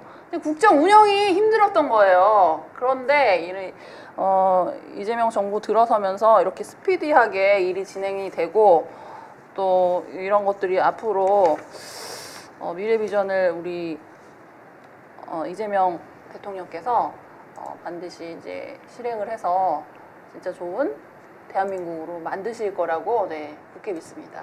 네, 그래서 이제 이 국민의힘 지도부가 겉으로는 대선 패배 어쩌고저쩌고 얘기하지만 결국은 자신들이 본회의에서 계속 주구장창 지금 이거 특검법도 반대 발표도 하고 정말 개판이 되고 있다. 소위 개판. 이게 개를 혐오하는 개를 좀 이렇게 귀하게 멍멍이. 네, 옆자리에 개를 키우시는 분이 너무 사랑하시는 분이 계시는데 계신데 안에 개판이라고 해도 돼요. 허가 받고 네. 송영구한테 허가를 네. 받고 허가 받고. 개판 괜찮아요. 감사합니다. 네, 개판입니다. 그러면 어쨌든 다음으로 또 네. 넘어가서 PPT 화면 계속 보여주세요. 자, 그러면 우리가 이제 또 추가로 해야 될 게 뭐가 있을까? 오늘 또 군 인권센터에서 의미 있는 제안을 좀 했습니다. 저는 좀 검토를 해보면 좋겠다. 네. 그래서 넘어가서 첫 번째는 넘어가서요. 자, 5가지 과제를 제시했는데 첫 번째는 내란 특별조사위원회를 설치해라. 특별검사, 특별재판부 설치. 그래서 이게 사실은 좋네요. 이번에 네. 특검이 통과되면서 특별검사는 이제 좀 실치가 될 것 같고 특별조사위원회를 구성하는 문제는 사실은 이거는 내란 청산 특별법에 들어있는 내용입니다. 네. 네, 이런 내용이 들어있는 거거든요. 네. 그래서 이런 부분을 먼저 처음에 제안했고 두 번째 제안은 국회의 국방감독관 그러니까는 말을 이제 옴부즈만이라고 하거든요. 네. 그러니까 감독관을 이제 뭐랄까 다른 나라 언어로 옴부즈만이라고 표현하는데 네. 이제 이게 감시단 이런 겁니다. 그래서 국방을 감독하는 사람이 필요하다. 국회 내 감독하는 국정조사할 사람을 때 듯이 감독하는 사람을 둬라 이걸 한 거고요. 세 번째는 이제 불법 명령 처벌제, 불법 명령 거부권을 법제화해라. 불법 명령에 대해서 그쵸. 거부를 해야 된다. 불법 명령은 이러고 네 번째 방첩사령부 사회체, 다섯 번째는 육군사관학회제입니다. 네, 하나씩 다 자세히 보도록 하겠습니다. 자, 넘어가서 첫 번째는 자, 이거는 뭐냐면은 내란 특별조사위원회를 구성해야 된다.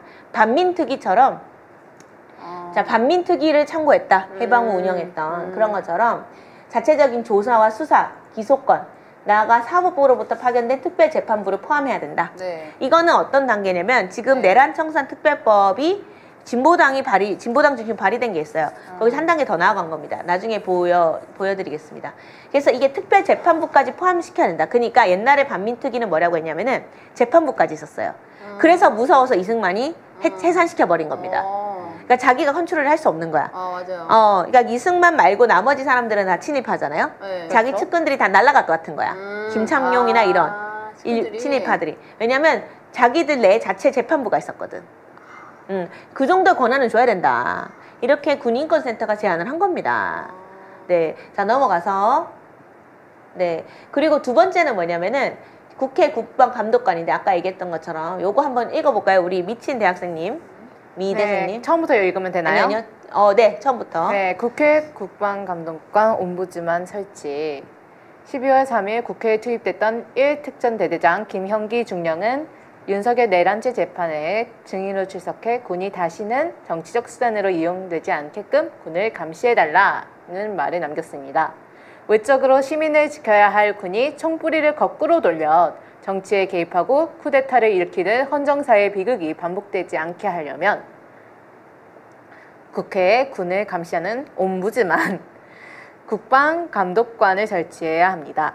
이 제도는 나치를 경험했던 독일이 2차 세계대전 이후 지금까지 운영해온 선진 제도입니다. 네. 아, 독일어였군요. 네. 와. 뭐냐면 이 독일이 나치를 컨트롤할 수가 없잖아. 그렇죠. 그래서 이 독일이 나치 같은 게 또 생기면 어떡하지? 불안한 거야. 그래서 나치가 시작된 게 어디죠? 군대에서부터 시작됐잖아요. 그랬죠. 그래서 군대에 민주적인 감시관을 두자. 그걸 한 거예요. 사실 이거 진작 했어야 됩니다.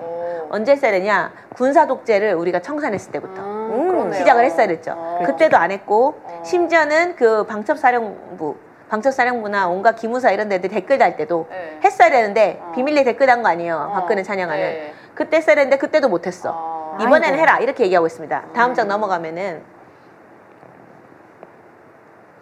네, 그래서 요 내용이 그 내용입니다. 그래서 국방감독관을 국회의장 산하기구로 설치해서 자료 제출권 같은 거를 요구하고 사단급이나 군단급 각군 부대에 지부를 설치해라. 그러니까 국회에서 보낸 국방감독관이 사단이나 군단급의 각 국급 부대에 상주를 하는 겁니다. 네. 그래서 24시간 감수해라. 그리고 매년 1회 이상 국회에 활동 보고서 제출해라. 너희 활동 제대로 했는지, 문제는 없는지. 네. 이렇게 해야 이 정도는 해야 됩니다. 그렇죠. 그죠? 그쵸. 이거는 뭐냐면 국회가 노력하면 할 수 있습니다. 네, 그래서 이번에도 진짜로 나라를 생각하는 그런 군인들 때문에 이번 계엄 해제가 가능했던 거잖아요. 그랬죠. 네. 그래서 이 군인들이 얘기했던 게 우리 부당한 명령 대응하고 싶지 않아. 그 안에서 얼마나 억압적인 분위기가 형성됐겠어요. 그랬겠죠. 이런 국방감독관 꼭 필요하다. 이런 겁니다. 넘어가서 다음 세 번째로는 불법 명령 처벌제, 불법 명령 거부권을 법제화해라. 네. 이런 겁니다. 그래서 이게 만약에 국군은 국민의 군대죠. 네. 근데 만약에 전두환을 따르고 윤석열을 따르면 이 사람들은 어떤 군대다? 반란군인 겁니다. 그렇죠. 그죠? 네. 국민들의 군대가 아니라 반란군이다. 그래서 만약에 이게 지금의 헌법을 위반하고 윤석열을 따랐다면은 이거는 상명하복이 아니라 반란 가담입니다. 그죠? 그래서 넘어가서 자, 대한민국에는 군인의 지휘 및 복무에 관한 기본법이 있습니다. 군인은 이래야 된다, 군인이 이래야 된다, 이게 쭉 있거든요. 거기 이걸 넣어야 된다. 불법 부당한 명령은 거부할 수 있다. 이런 걸 넣자는 기본법에. 겁니다. 아, 네. 그렇죠. 그렇죠. 지금은 저게 군 내에 있는 법 자체 법에만 있다고 들었는데. 네. 그 조항을 그래서- 신설했네요. 네, 아니, 신설하자. 해야 된다. 네, 군인의 지위와 네. 역할에 대한 기본법에 네. 이걸 꼭 담아야 된다. 위법하고 헌법에 위반되는 그런 명령에 대해서는 대응할 수 있다. 항명할 수 있다. 이런 것들을 보장을 해놔야 된다. 네. 네, 이렇게 요구한 네. 겁니다. 필요하겠죠? 네. 그렇죠. 네, 다음으로 넘어가서 네, 방첩사령부 해체. 방첩사령부 혹시 들어보셨나요? 네, 들어봤습니다. 많이 아, 들어봤죠. 네. 내란때 많이 들어봤죠. 이거 네. 원래 이름을 바꿨었어요. 그래요? 네, 뭐라고 바꿨냐면 문재인 때 네. 군사안보지원사령부로 바꿨었습니다. 아. 그래서 잘 못 들어본 사람이 많아요. 그럴 수 있겠네요. 네, 왜냐면 지금 임지민님, 네. 김전님 같은 경우는 군사안보지원사령부를 더 많이 들었을 수도 있어요. 그렇죠. 네, 5년 동안 들었으니까. 근데 윤석열이 딱 들어서자마자 바로 한 게 뭐냐면은 군사안보지원사령부를 국군 방첩사령부로 다시 명칭을 변경한 겁니다. 자, 무슨 소리냐면은 박근혜 탄핵 촛불 당시에 시민들을 계엄령으로 진압하자. 이런 기무사 계엄 문건이 공개되고 네. 세월호 유가족들을 포함해서 민간인 사찰 이런 것들이 네. 대대적으로 일어나서 문재인 정부 때 했던 게 국군 기무사령부를 다시 해체했어야 돼. 기무사를 해체했어야 되는데 이거를 일부 축소해서 군사안보지원사령부로 축소했습니다. 그래서 민간인에 대한 사찰하지 마라. 군 내에서 안보사항 부분만 조사를 네. 해라. 이렇게 축소시켜 놨어요. 그렇게 했는데 사실 해체를 시키자라는 게 요구가 많았지만 기무사 해체까지 안 시키고 이렇게 했거든요. 네. 근데 윤석열이 이게 조직이 있으면 다시 부활을 시킨다고 해체를 시켰어야 되는데 그래서 안보지원사를 다시 국군 방첩사령부로 확대하고 권한을 엄청나게 줬습니다. 그래서 예전에 기무사 요원들 있죠. 네. 나쁜 사람들. 네. 그 계엄 문건 그런 네. 거에 관련된 사람들 다 복원시켰습니다. 원상 복귀시켰습니다. 싹 다 복원시키고 했습니다. 그래서 저도 그때 그 당시에 이제 참고로 국회 국방위에 있었기 때문에 이거를 생생히 기억해요. 왜냐면 이 군사안보지원사령부에서 와가지고 네. 설명을 해주고 다녔어요. 국군 방첩사령부로 바뀐다. 그러다 보니까 이게 어떻게까지 확대됐냐, 민간인까지 확대가 됐어요. 조사 대상이. 헐. 어디까지 확대됐냐면은 네. 그러니까 원래는 이제 군대만 하면 되잖아. 그렇죠. 근데 이제 정보 유출 뭐 이런 걸 핑계로 대면서 국방과 관련된 기업들, 기업까지? 네. 뭐 국방과 관련된 뭔가 그런 업체들, 무기 하나라도 되면 다 조사할 수 있어. 이런 논리로 다 광범위하게 조사한다는 거야. 인원도 대대적으로 늘리고. 와. 그리고 거기에 원래 문제가 됐던 사람들 다 원대 복귀. 네. 그렇게 해서 통과를 시켰습니다. 핑계거리를 대고 그냥 싹 다 네. 그렇게 해버렸네요. 네. 핑계거리도 아닌 핑계거리 없었고 그냥 한 거예요. 아, 그냥 자기 네. 마음대로? 네. 자기 세상에. 마음대로 한 거죠. 네. 이런 일이 있었습니다. 방청사령부 없었어요. 2년 전에는. 군사 그러니까 안보지원 사령부였습니다. 좀 그러면 센서있죠? 싹을 잘라야 되는데 그렇죠. 좀 지지부진하게 남겨놓더니 이렇게 그렇죠. 스물스물 다시 또 부활시킨 거죠. 부활시키고. 그렇죠. 그래서 이제 다시 자료화면 보시면은 자, 그래서 이제 군 인권센터가 주장한 거는 이거 방첩사령부 필요 네. 없다. 그냥 국방부에 직할로 정보본부가 있어요. 정보본부 같은 거를 둬서 보안 업무가 또 하는 데가 있거든. 그런데 다 주고 하면 된다. 그런 얘기 하는 거고, 그 다음에 자, 계엄시에는 방첩사령부 사령관이 합동수사본부장을 맡고 있어요. 이거 무슨 소리냐면은 이거 독재 잔재입니다. 방첩사령관이 진짜 실세처럼 행동하는 거예요. 그건 뭐냐면 국정원 옛날에 안기부처럼 활동했던 게 방첩사령관입니다. 그러니까 합동수사본부장을 맡는 학습이 있어요. 그래서 이걸 없애라는 겁니다. 그래서 이런 제도를 이거 법을 바꿔라 이렇게 얘기를 하는 겁니다. 네, 이거 필요하겠죠? 네, 이런 거 제대로 사이다 이재명 맞아요. 대통령님께서 하셔야 됩니다. 국회도 것 같이 같네요. 하고. 네. 자, 세 번째는 넘어가서 다섯 번째 마지막. 자, 육군사관학교. 네. 자, 혹시 친구 중에 육군사관학교 하신 분이 있으신 분 손? 저는 없네요. 네, 있나요? 아니, 가려고 했는데 떨어진 분이 한 분 계세요. 근데 진짜? 잘 떨어지신 이게, 건가요? 네, 잘 떨어진 것 같아요. 럭키. 혹시 있으신가요? 없는데요. 네. 사실 육군사관학교가 공군사관학교 있고 해군사관학교라고 있죠. 그렇죠. 공사, 해사, 네. 육사 이렇게 되는데 대한민국 육군 중심 아닙니까? 그렇죠. 그래서 대부분의 군사 쿠데타는 다 육사 출신들이 전두. 육사 아. 백기 네. 이런 사람들이 기수별로 모여가지고 쿠데타를 일으키고 해체해야 있죠. 된다고 봐요. 네. 그래서 육군사관학교가 지금도 대한민국이 육군 중심이다 보니까 자, 육사 출신들이 거의 다 승진을 하는 구조입니다. 네. 그리고 이번에 내란도 거의 육사에서 그쵸. 그래서 네. 육사를 해체하자고 얘기를 하는 겁니다. 육사 이런 거 하지 말고 아예 육사, 공사, 해사 다 합쳐가지고 통틀어서 해라. 그게 좋네요. 교육체제 다 개편해라. 네. 왜냐면 해사나 공사 나온 사람들 박탈감이 있어요. 그나마 공사 나오신 분들은 비행기 탈 수 있어. 뭐냐면 그렇지. 승진이 안 돼서 나오면은 네. 민간 비행기 조종하면 돼요. 칼기 이런 거 있죠? 다 조종하면 돼. 그쵸? 아, 예. 조종수로 다 네네. 왜냐면은 일반인 중에 누가 비행기를 운영해 봤겠어요. 그니까요.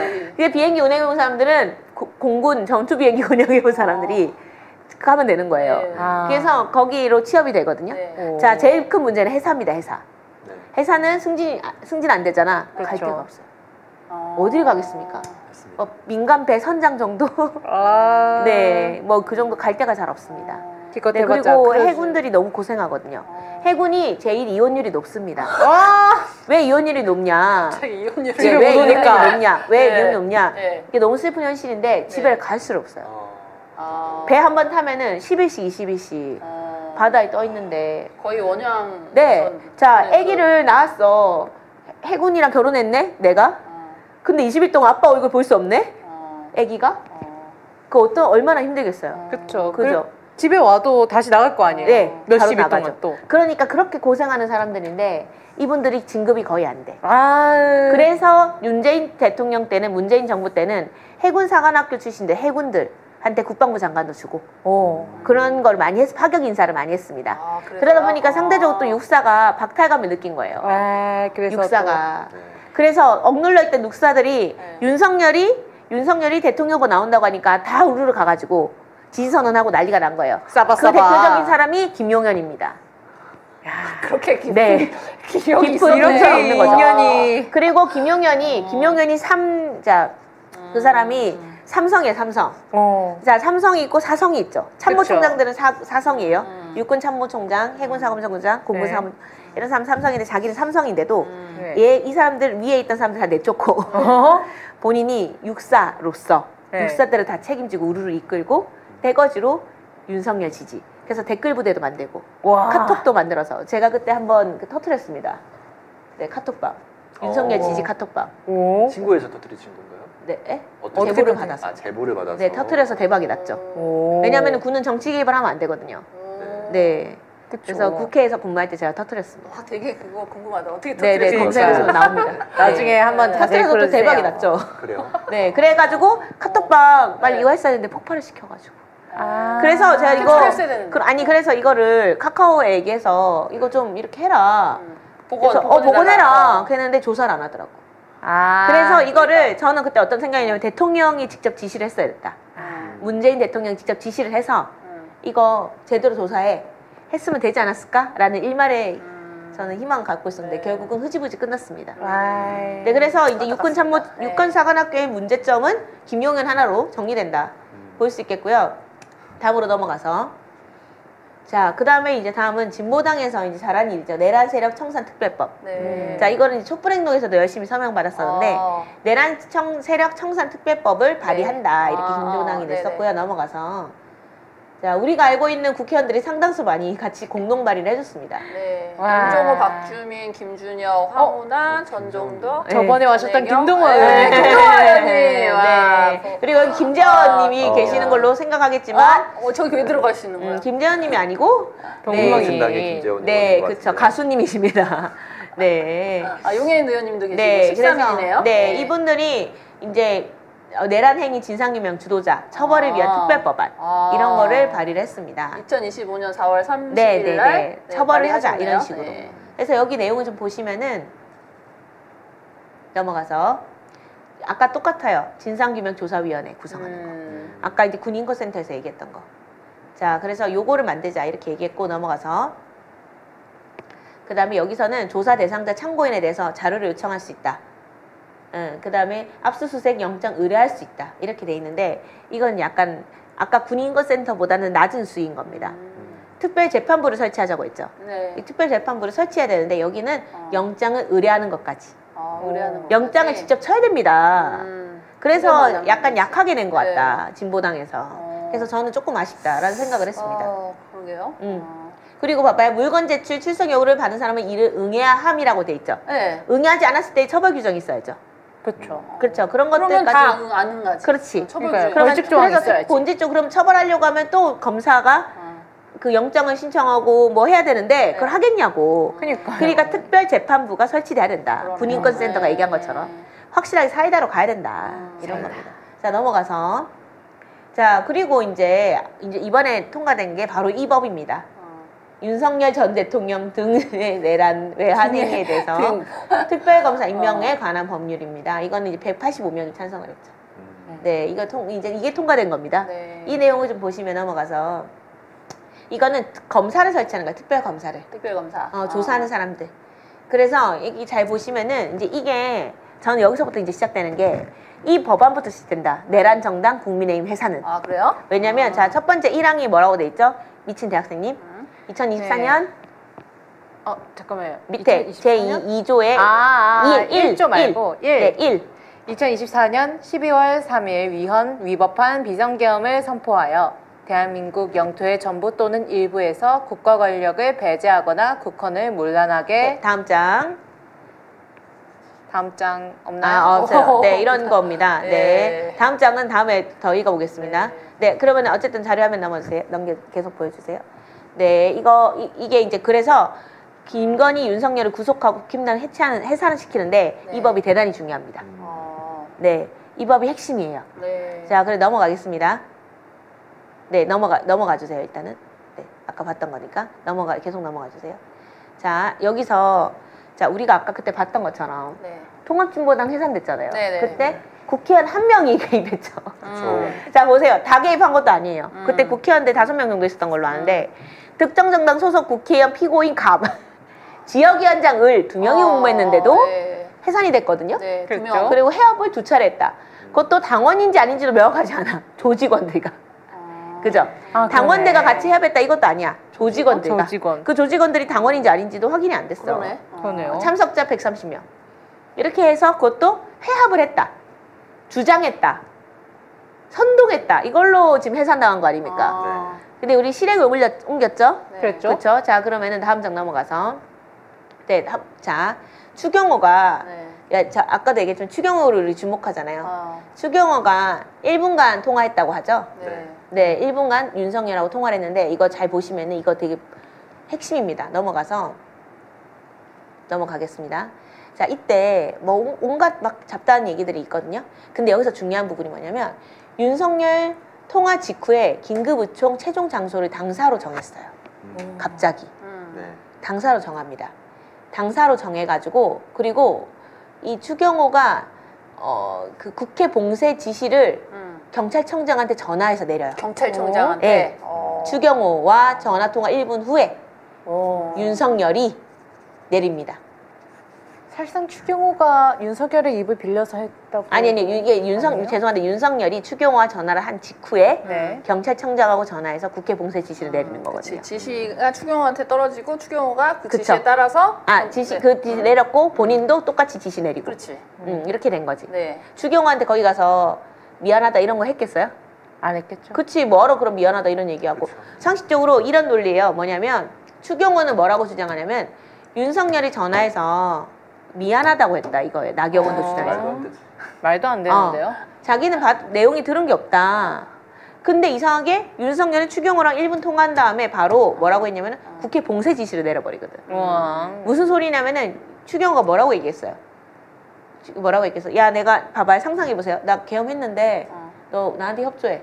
그럼 추경호 뭐라 했겠어요? 네 알겠습니다. 네, 그러겠죠. 네. 근데 제가 이게 일단 컨트롤이 잘 안 되는 것 같습니다. 그럼 뭐라고 했겠어요? 내가 봉쇄해줄게.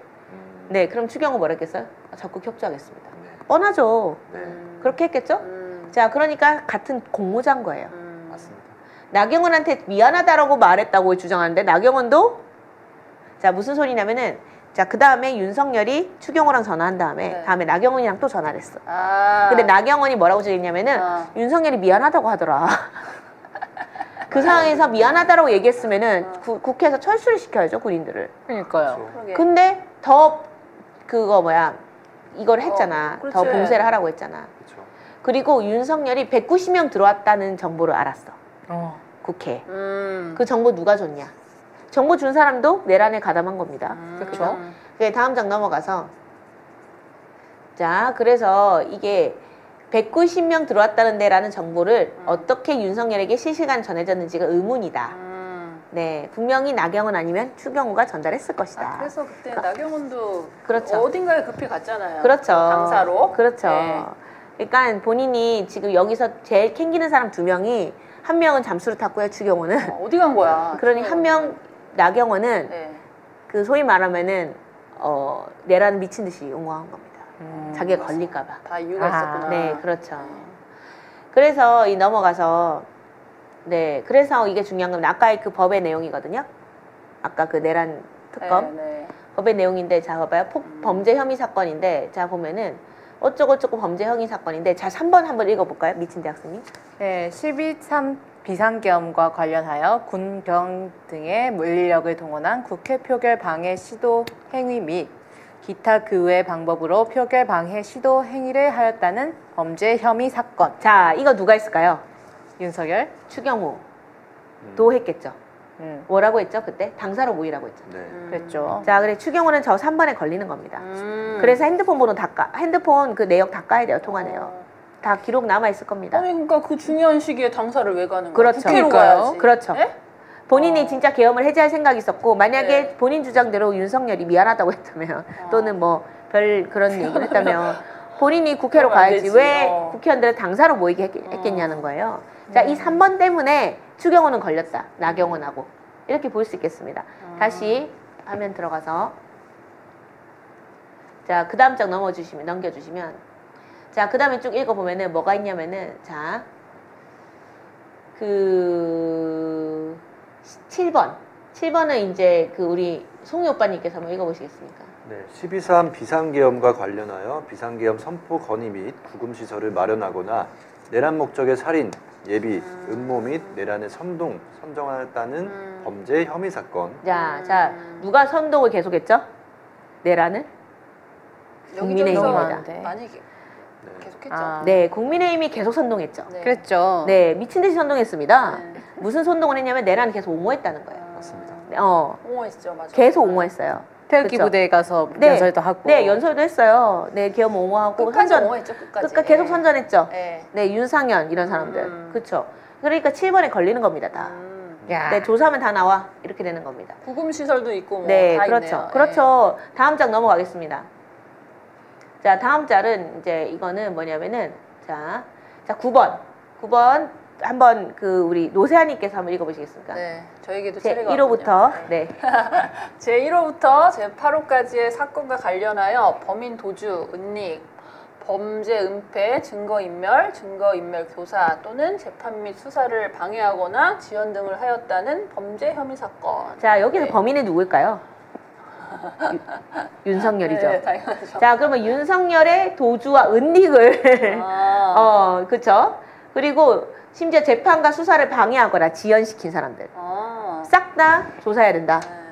그러면은 자 넘어가서 국민의힘 사실상 엄청나게 지연시켰죠. 네, 관저 방탄 결지. 자, 이 사람들이 다 뭘 했죠? 다 막았죠. 그렇죠. 몸소. 윤석열이 몸소, 증거 몸소. 인멸하는 거를 방치했고 윤석열이 구속되는 거 방치했어요. 네. 윤석열이 조사받으러 갔으면 됐는데 계속 조사를 불응했죠. 그렇죠. 그래서 구속하러 온 거거든. 네. 근데 그걸 막았죠. 그러면은 조사를 방해한 겁니다. 재판을 야. 방해하고. 그렇기 때문에 이 사람들 44명 전원 조사 대상입니다, 지금. 그러니까 본인들이 반대한 거예요. 거부권 행사한 그치, 거예요. 목숨 걸고 반대하더라고요. 그렇죠. 이거 다 네. 철저히 조사하면은 네. 다 나온다. 이 근데 44명. 반대하는데 밥 한 끼 먹자는데 밥은 안 먹어. 윤석열이랑. 밥 먹기 싫은 그러니까 거야. 이 44명이 있고 네. 추경호, 나경원이 다 있고. 네. 자, 그쵸. 이 46명이 있는, 이게 겹치겠는데 어쨌든 40 몇 명이 있는 이 정당은 해산? 그렇죠. 해야죠. 자, 아까도 봤잖아요. 한 명 있고 국회의원 한 명 있고 다 성립이 돼요. 지역위원장 한 명만 네. 있어도 해산되는데. 해산되는데 여기는 44명이 무료. 자, 명단 한번 보겠습니다.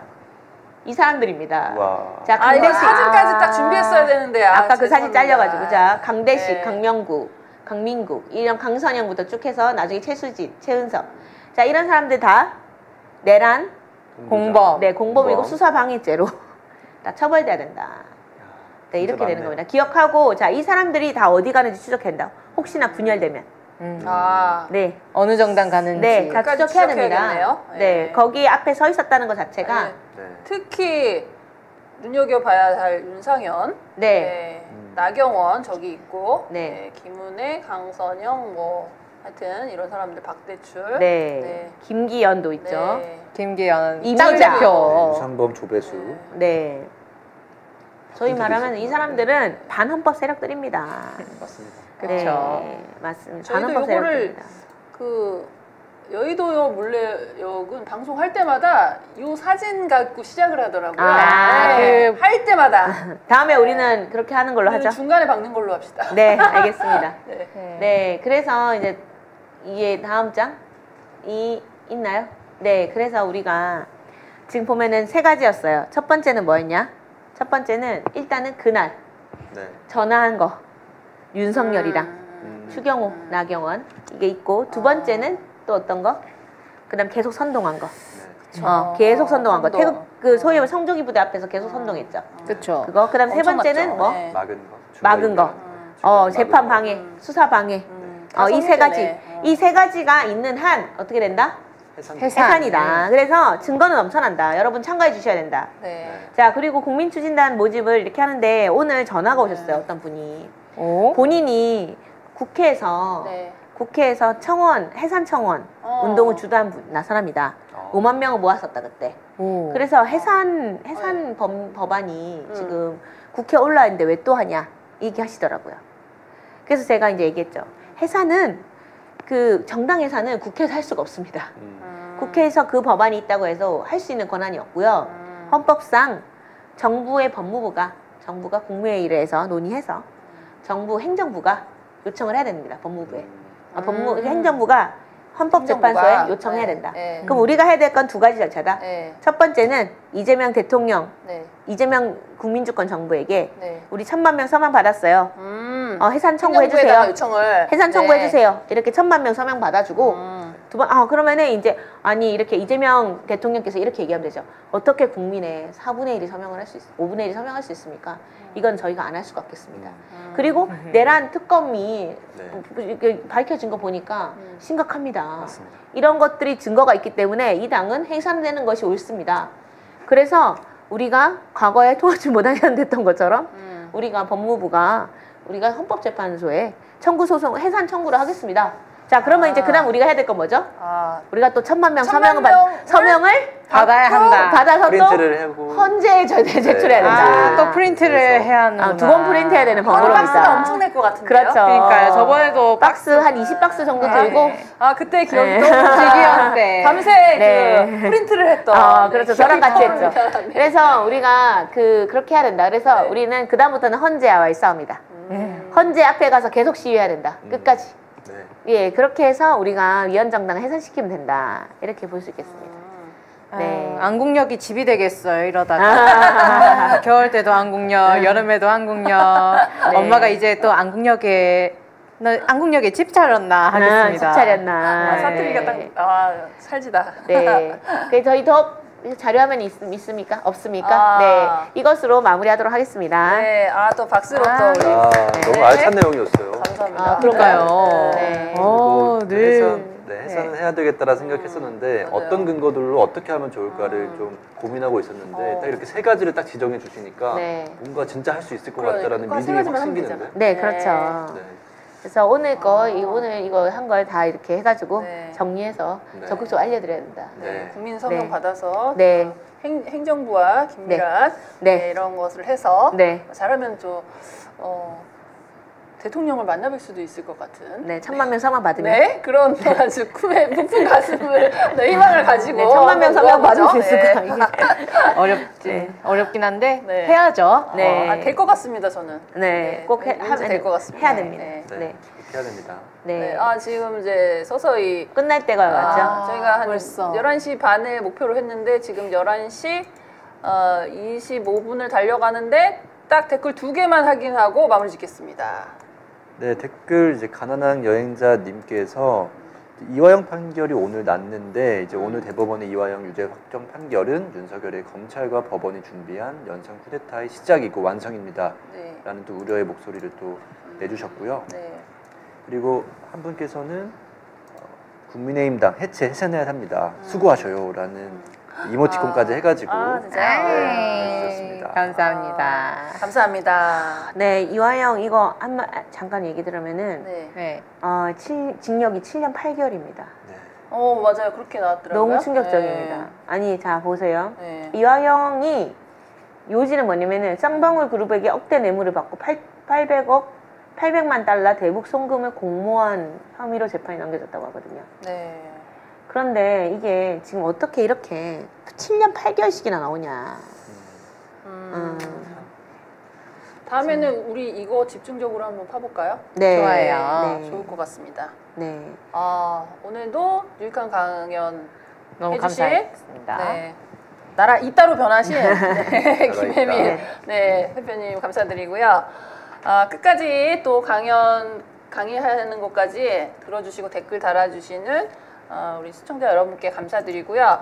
진짜 대한민국이 열린 지 이틀째 되는 날입니다. 네, 너무 감격한 나머지 네, 정말 둥둥 떠다니는 느낌이고요. 네, 앞으로도 정말 기대되는 그런 이제 이재명 정부가 첫 발을 내딛었습니다. 지금 너무 바쁘시고요. 쉴 틈 없이 일하셔서 네, 저는 너무 좋습니다. 일단 네, 이렇게 하고 우리는 이제 오늘 강연도 들었기 때문에 그 다음에는 국민의힘 해체하는 것에 또 매진해야 될 것 같습니다. 그렇죠. 네. 네. 좋습니다. 오늘 어떠셨나요? 정말 왜 그런 거 있잖아요. 네. 우리가 국민의힘을 해체한다고 하면 어떻게 해체하지 하고 있는데 이렇게 딱 가이드라인 잡아주시니까 너무 쉽다. 좀 각이 보인다. 각이 보였어요? 네, 그래가지고 지금 제가 사실 국민의힘 해체행동 공동대표인데 휴가를 내고 있잖아요. 복귀하면 해야 할 일이 좀 있겠다. 네, 일꾼입니다. 각이 좀 잡혔습니다. 네네네. 국민의힘 해체행동의 일꾼이시고요. 굉장히 네. 스마트하십니다. 아유, 맞습니다. 개떡같이 얘기해도 찰떡같이 알아듣고 네, 모든 것이 사삭 진행이 엄청 빠르시고요. 예, 또 강의 들으신 그 사무총장님, 국민의힘 해체행동의 사무총장님, 네, 우리가 나아가야 되는 진짜 대한민국에는 국민의힘이 없어야 됩니다. 그래서 국민의힘 해산 적극적으로 노력을 해야 되고요. 네. 저희가 중심으로 노력을 할 테니까 서명운동, 그리고 국민추진단 많은 네. 관심 가져주시면 네. 감사하겠습니다. 네, 오늘 지금 방금 따끈한 뉴스가 이번에 벌써 이 서명이 4만 명을 돌파했다고 합니다. 5만 명. 5만 그 명. 사이에 또 늘어서 5만 명. 5만 명을 돌파했다고 5만 합니다. 명이요? 저희 네. 400명 목표 아니었어요. 아니, 그게 아니고. 그거는 와, 예, 국민추진단이고. 네, 아, 서명. 네. 아, 네. 서명. 귀엽습니다. 네, 내란정당. 서명이 400명이면 안 되죠. 귀엽습니다. 네. 좀 희망 회로를 돌렸어요. 네. 네. 지금 5만 명 돌파했다는 소식입니다. 네, 야. 49,900명입니다. 네, 네. 네, 아주 기쁜 소식이 또 네요. 네, 마무리하는 시간에 또 네. 들어와서 네, 대단히 기쁩니다. 네, 그래서 저희 덕분에 한 것 같아요. 이게 지금 서울의 소리에서 상단에 고정을 시켜놨잖아요. 아, 네. 그렇습니까? 네. 네. 네, 감사합니다. 저희 덕분에 한 게 감사합니다. 아닌가. 네, 이런 오, 네. 감사합니다. 아주 감사합니다. 자화자찬하고 있는데 사실 아니겠죠. 네, 지금 참고로 저희는 청원운동팀이 또 따로 있어가지고 방송팀이 네, 있고 네. 청원운동팀이 정말 네. 엄청나게 노력하고 있습니다. 맞습니다. 진짜로 모든 네. 방송에 다 댓글 달면서 네. 진짜. 엄청나게 열심히 하고 네. 있습니다. 네, 동경의 박수를 또 보냅니다. 국민들이 정치에 네. 관여하는 것 네, 1순위는 청원 아니겠습니까? 네. 열심히 청원해 보겠습니다. 네. 네. 자, 오늘 이렇게 하이라이트도 알아보고 또 새로운 정부 맞이하는데 함께 기쁨의 또 강력한 상황을 맞이하면서 같이 방송을 해봤는데요. 또 다음 시간에 아까 말씀드린 쌍방울 대북 송금 그 사건을 또 집중적으로 파헤쳐서 네. 어떤 것들이 문제점이 있는지 또 네. 한번 파보겠습니다. 네. 자, 오늘 11시 30분 달려가는데요. 다음 시간에 저희가 이제 약속을 하면서 서명과 여러 가지 우리 해체 행동이 더 열심히 하겠다는 걸 약속하고 또 국진입방 해체쇼 더 유익한 정보와 또 강의 이타 강사님을 모시고 또 다음 시간에 또 만날 것을 약속을 하면서 오늘은 여기서 마무리 짓겠습니다. 자, 국진입방 해체쇼에 인사를 하면서 오늘 마무리 짓겠습니다. 자, 국진입방 해체쇼 안녕히 계세요. 빵!